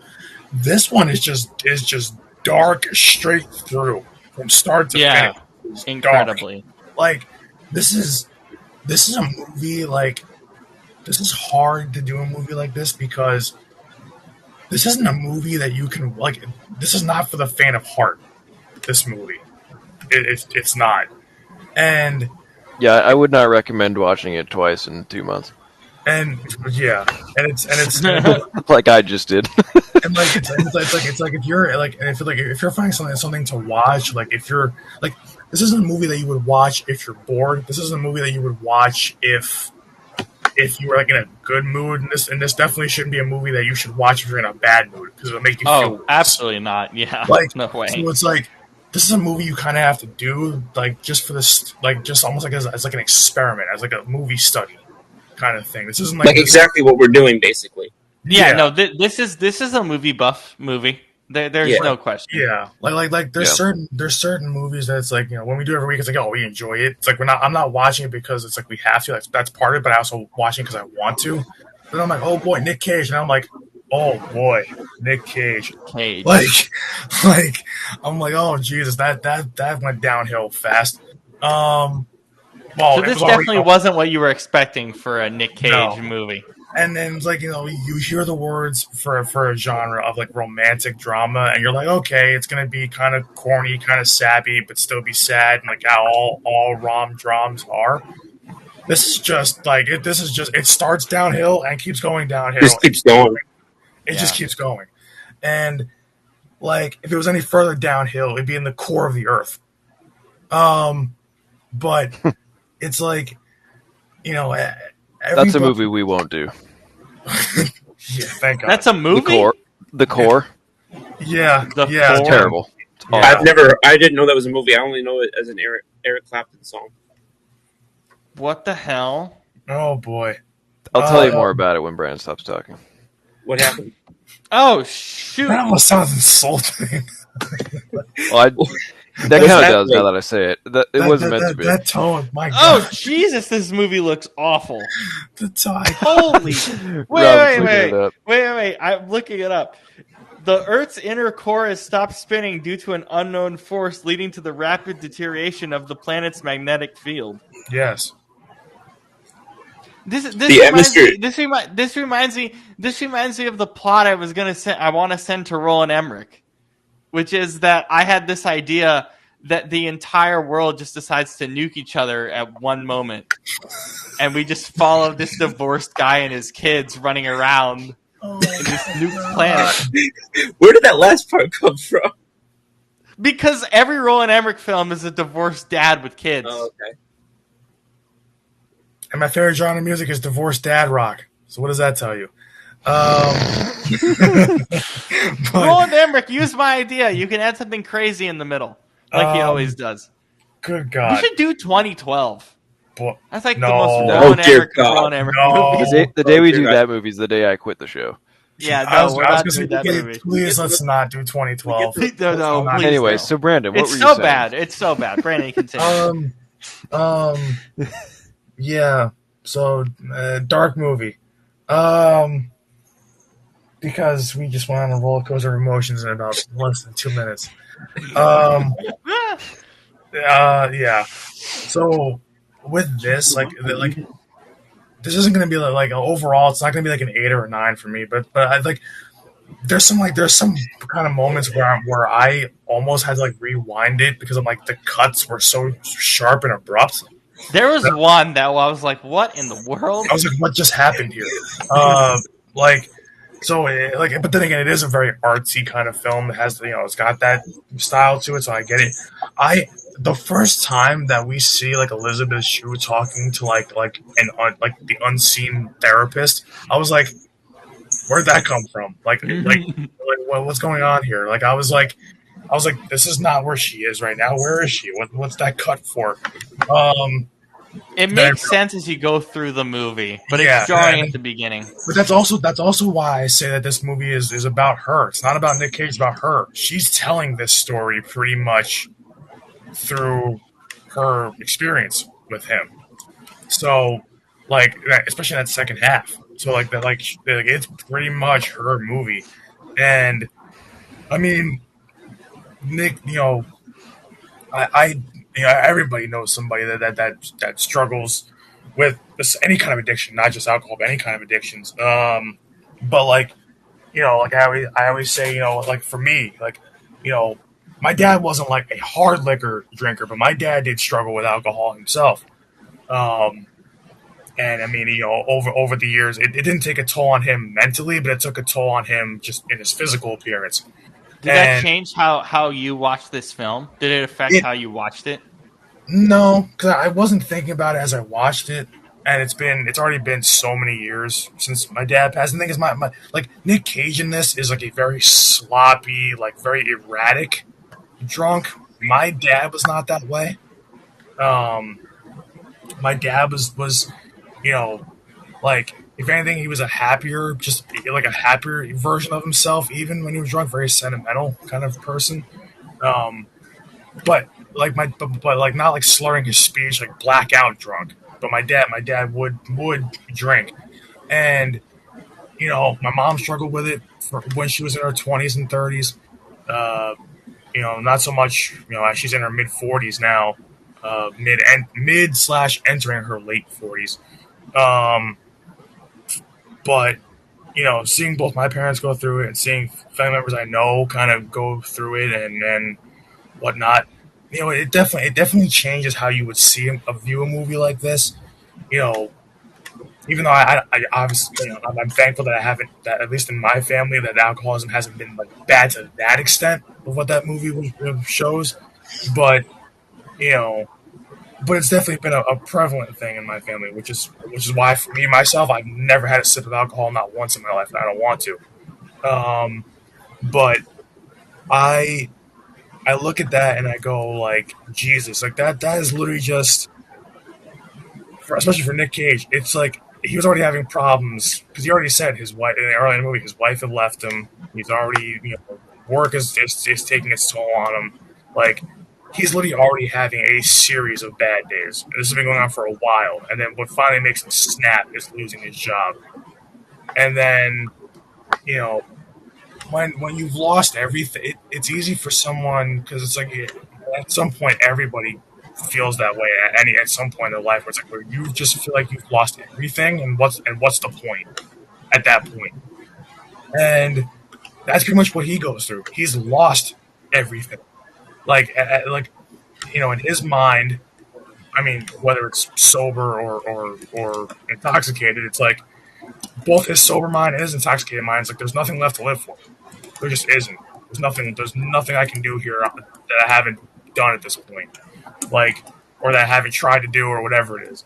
So it's like it's being at your wit's end. Meanwhile, it's like it's the hooker with a heart of gold, trope for Elizabeth Shue's character, but it's at the same time it's she still sees kind of the good in things. Like even with her own kind of her own seedy kind of world that she's involved in, she still sees the good, at least whatever good there is. Like she still sees the silver lining of things. That despite how bad things get, whereas Nick Cage doesn't. And that's pretty much the difference in their characters. They're both just on downward spirals, but one of them has that shred of like positivity left. The other one is just completely done with everything. And but it's funny because she sees that little shred of positivity in things, and yet she is the last shred of positivity in his life. So it's like it's kind of interesting that you have two people that are just both almost down, for lack of a better word, down and out. Actually, it's not word term, down and out. Um, but it's just like even together, it's like as a relationship, they're not obviously not the most stable. And a lot of that's because of their their basically this whole movie is a just a trauma bonding like session. That's pretty Yeah, much what it's it is. it's it's, Yeah. it's a 2 hour Like, trauma bonding movie. Yeah, that's pretty much what we've got here. It's like a trauma dump, trauma bonding movie, and I mean, it couldn't have been acted better. It literally like the acting in this could not have been better. I mean, there was some times where I'm like, this is like so gritty, where I'm like, I'm debating if I should turn this off or not. Because I'm like, this almost feels like inappropriate to watch, and I'm like, Jesus, that's dark. Like, I don't mind it. I'm a grown man. I mean, we've all seen basically sex, drugs, and rock and roll. Like, who cares? yeah. But man, but for an actual movie with this kind of cast, that's dark. Like that is super dark, It's so and different, right? It's so it's different. it's way different. Like I was saying, with rom drums, you don't see something like that in a rom drum. You don't see something like that in a hooker with a heart of gold trope, thing. Like you just don't see that. So that's like that's why it takes a completely left turn. Um, Excuse but me. that's why for me it's like because it's a hard watch and it's a difficult watch. I'm not gonna give it like an 8 or a 9. That feels too high. But I'll say just in terms of how it's acted, how kind of how artsy it is, but not too artsy to the point where I have no idea what's going on. And then Like just the fact that it real for the budget they had, this was really really like well done. I'm gonna say 7.5. I think that's good. So I'm fine with like a 7.5 out of 10. Yeah, I'm gonna give it a 7. Yeah, the acting is spectacular. I mean, that's what you go to, but it's also just like, I mean, like I also like the music. I know it was repeated a lot, but I think it made Oh, sense. Obviously, it made this sense is for the budget. that is exactly why. Like when the second I heard like the music in this movie, I'm like, oh, I know why Shane likes that. That's up his alley. I'm like, there it is, right there. However, there's something about the music. Not only is it's not only like that because of the budget, but also, well, yes, because of the budget. The director didn't have money to hire a composer, so he composed the scores himself. That's actually quite impressive. Ooh, So, interesting. yeah. I don't think that's a bad thing. So that's part of why it repeats a little bit and kind of, Yeah, Which I for this kind of movie I was fine with, honestly. Yeah, I And mean, then- it's not the worst thing in the world. No, it doesn't. I actually think of it more as a positive because I think it just adds to the vibe of what they were trying to do. mm-hmm. And then Yeah. just the scenery of the apartments, obviously the backdrop of Las Vegas. It's those little things that I think also make a massive difference to what they're trying to achieve.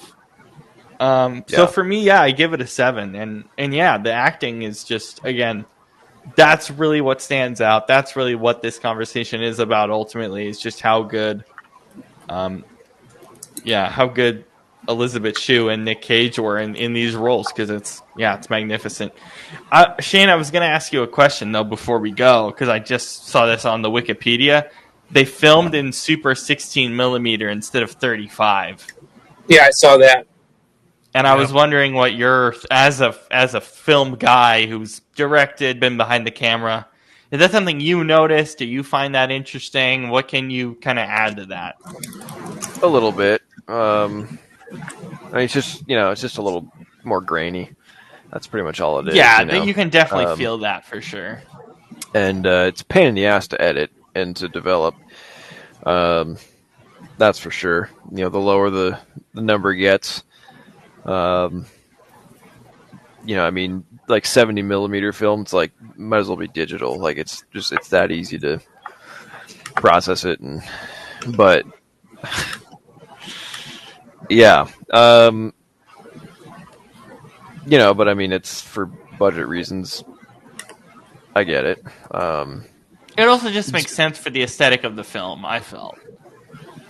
Yeah, well, and I mean, 16 millimeter that's the lowest you can get for color film. Any lower, it's black and white. So, that tells you everything you need to know. But yeah, like you said, I feel like it works for this particular story and the setting, and like I don't think that 16 millimeter look. I don't think that works for, a comedy movie set in Cleveland.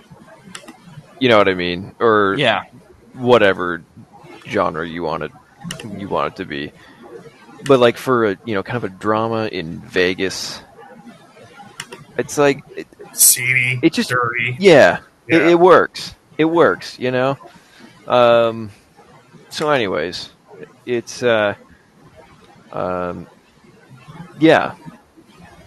I like it. I mean, normally wouldn't recommend 16 millimeter, but but in this case, I didn't mind it. Yeah. So it's a 7 for me. I really liked it. I don't know where this is going. This will probably place middle of the pack for me once we end. Yeah, I would guess. I assume that'll be the case for most of us. But yeah, what do we have next week, Shane? I already know what my top 3 are. Well, yeah, because you made the list. No, I know, but I just in my head though I was thinking about it. I was like, but then over the last week I was like, okay, yeah, it's gonna be these 3. I won't tell you what though. Did you have that same thought the other years that we've done this, where it's like you know what your top 3 are every year? Early The on, first year, yes. I knew that Whiplash and Collateral were going to be my top 2. yeah, you because- made that well known. You said it like every week after we did a movie, like, yep, Flash, Collateral, nothing's beating it. Don't. But I mean, you know. But last year, no. I think I had Sicario finish 2. I did not think it was going to be 2. I thought it would probably be like 5, 6, something like It was that. like 2. It was like 2 for like me and you, wasn't it, for both of us? 2 or 3. I think. Yeah. No, I think you had it 1, Did I? Oh, that's right, I did. and then I had it And 2, then- and Robert had it higher, like I think like 4 or 5 or something. 4. Yeah, something like that. But Yeah, Robert and I both 'cause- had Downfall at number 1. Well, I had Tenet and then Downfall, but yes. No, because we both had Downfall number 1. Oh yeah, and then I put Tenet at 2. Yeah. Oh my God! Roll Yeah. back the footage. Roll the tape. No. That's right. That's right. Well, I mean, I have the document open with all our rankings, so Yes. So there we go. Let's see it again. now Um, as we're talking about it, I thought I'd pull it up. So Anyways, Shane, what movie are we doing next week? next week, so Can we go from the sad and or gritty stuff? Are we turning the corner on that, or is it still that look on your face tells me that it's not going to be okay? just one more. All right, fine. That's it. Fine. I didn't mean for it to be like this. We had to do Nick Cage for Brandon, so it's Yeah. Yes. And I didn't want to do a gun shooty Nick Cage. No. We're doing we're not doing Con Air or Face Off. We're not doing stuff like this. Like, no. So when this guy broke into the movie scene as a writer, he had kind of a neo-Western trilogy that he made for his first 3 films. There was Sicario, there was Hell or High Water. We did both of those last year. And now we're doing the 3rd and final movie of that bunch from Taylor Sheridan. Does anybody know it? Not immediately. I'm surprised Rob doesn't. Wind River. I've never seen it. So Wind good. River. It's his... Wait, did you say Taylor Sheridan Yeah. from Yellowstone? Yep. Yeah, the Yellowstone guy. Yellowstone, 1883, or what's it Yeah, called? Yeah, 1883 and then 1883. 1923. 1923. Landman now. He also made that. I'm He also fine- made that- I'm fine with this movie for next week. Yeah, he also made that movie about Angelina Jolie being a firefighter, but it was terrible, so we don't talk about that. He was in Sons of Anarchy, wasn't he? Maybe. I think so. I don't know. He was originally an actor, and then he's really in like the last 10 years has made the transition to writer director. Mm-hmm. And I'm glad he did, because I think he's much better at that than acting. No offense to the guy, but but yeah. So this is a well, I won't go into detail, but I believe it's his 3rd movie that he wrote, and I think this was the first movie he directed. He did not direct those first 2; he just wrote them. But he wrote and directed this one. So, MCU alums Jeremy Renner and Elizabeth Olsen. Fantastic. it's set in Wyoming on a Native American reservation. That's cool. And it is cool. So that's all I will say about it. And then the week after that, Scoop, we're doing your movie. Yes! Which is what? What are we doing the week My after? cousin Vinny. My cousin Vinny. Oh, We're doing let's My Cousin, go. yes. I've never seen it. I'm excited. You're in Oh for a my treat. God. It's My great. favorite movie ever. You are going to love this, Rob. You're going to I've love got- never seen it, so I'm very That's excited. the perfect. that's such a perfect one to switch us away from the heavier stuff. We're going Yes. completely in the opposite direction, and I love it. And then after that, we have one heavy movie, and then back to more lighthearted. That's great. Wait, so who did we all have at 1 last year? Because you said you had the document open. I don't know. I wasn't So here. it was. Oh, of course, now I closed it. Hold on. So. I can't wait to see Scoop's rankings this year too. So Brandon. Oh wait. Hold on. Mine was Sicario at 1. Brandon had Sicario at 1. Excuse me. Wait, no. Print layout. There we go. Brandon. Yeah, Brandon had Sicario at 1. Robert, you and I had Downfall at 1. You had Tenet at 2. Yeah, makes sense. I ruined the entire rankings because I love Tenet. Because you force-fed Tenet down our throats because you were like, I love this movie. I know nobody else will. That's why.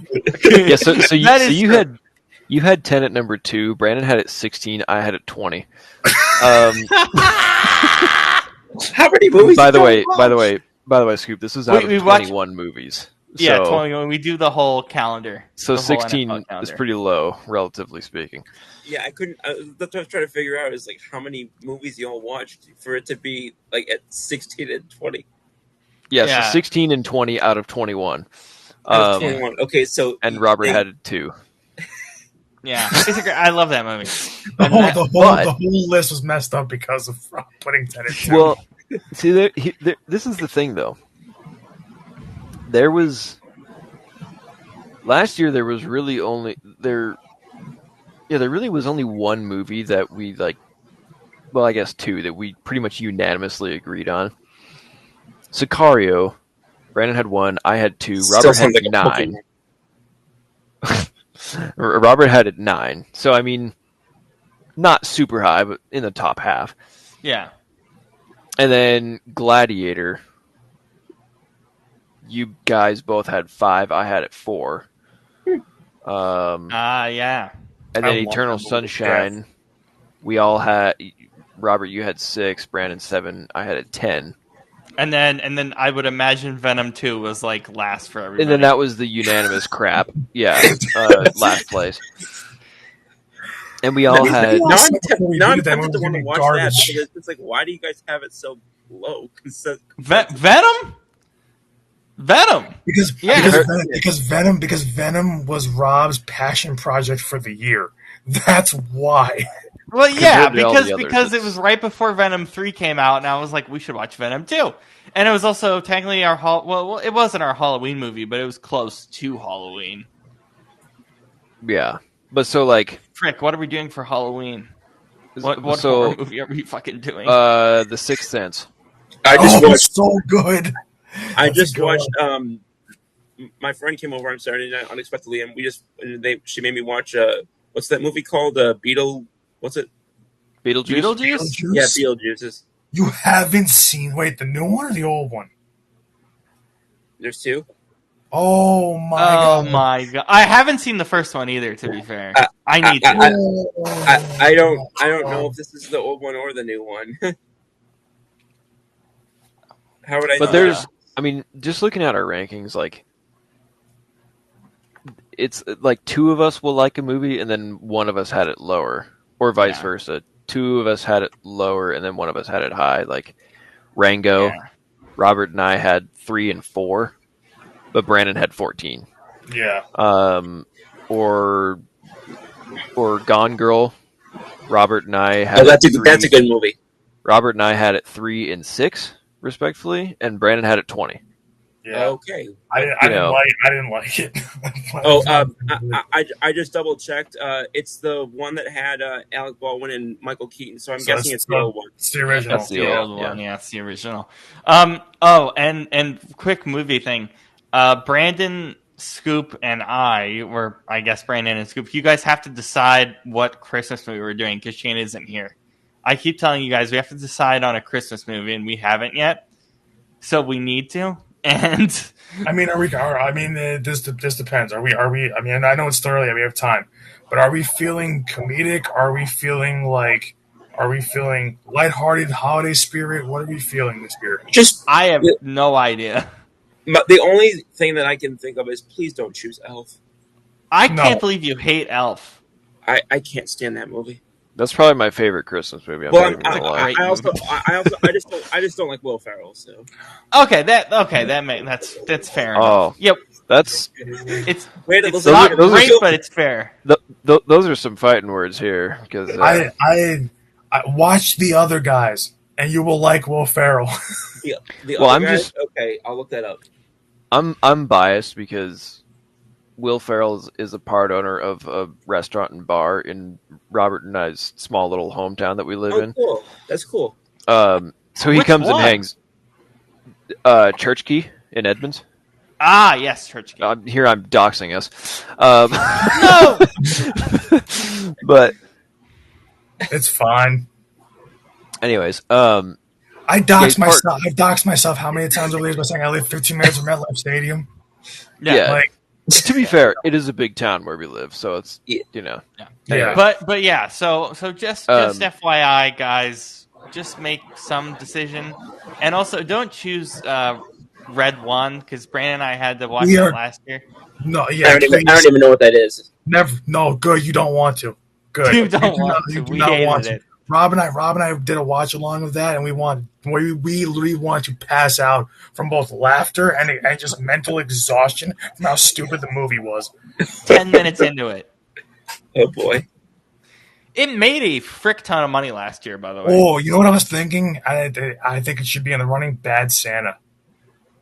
Ooh, that's a good. Bad Santa. I'm not against that.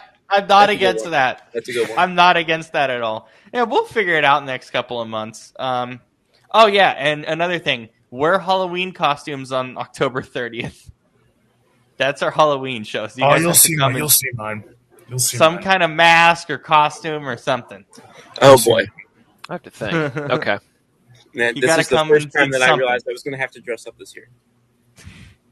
You don't have to go crazy. You don't have to go crazy. I was Brandon baby was a- driver last year. Brandon was a bee that looked like Elton John. Yeah, I knew that was really coming. weird. I was just Well, going to here- say that.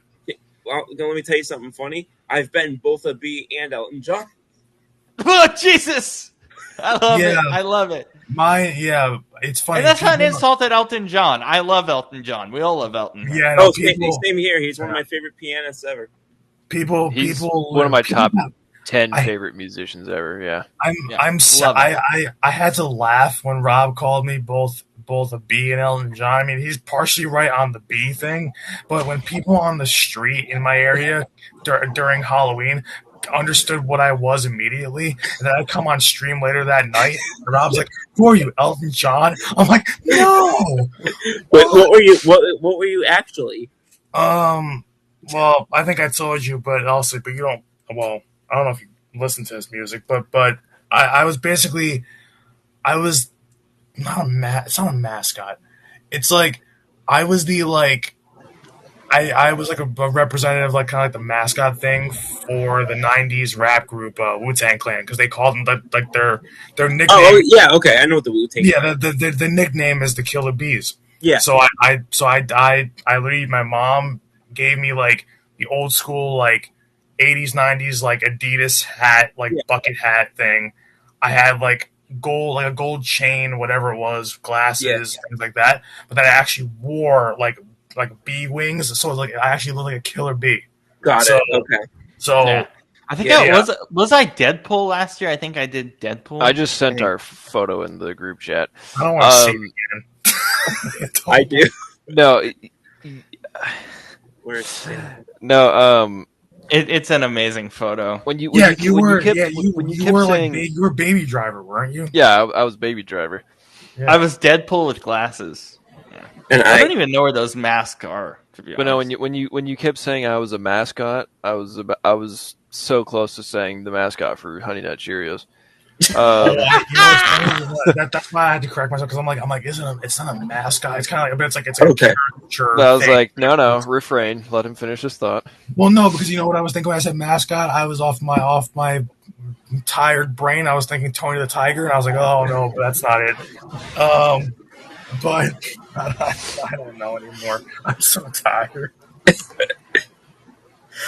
Oh my god. Oh, I can't. Oh my god. It's like once we hit the 1 to 2 o'clock hour in our shows, it's like even if we're 2 hours in, because we've just crossed the 2 hour mark. I swear, once we hit like 1 o'clock, 2 o'clock in the morning East Coast time, my brain becomes a pile of mush. It just there's nothing Same. cohesive. Nothing cohesive. It starts in my brain and comes It's through. probably my the best time for the show because nothing cohesive comes out of all of our brains. No. Yeah, that's good for viewership. It is good. All right. Well, for Shane, for Scoop, for Brandon, and for Robert, myself, we'll see you back here on Thursday for more Scoop and Brandon hate Kevin Patullo. Yes. I For hate Eagles Kevin Giants. Fan Club. Peace, Yes. love, and rock and roll, everybody. Yes. We'll see you for after Eagles Giants. We'll see you then. Peace. All right, see Good ya. night, y'all. Night, guys.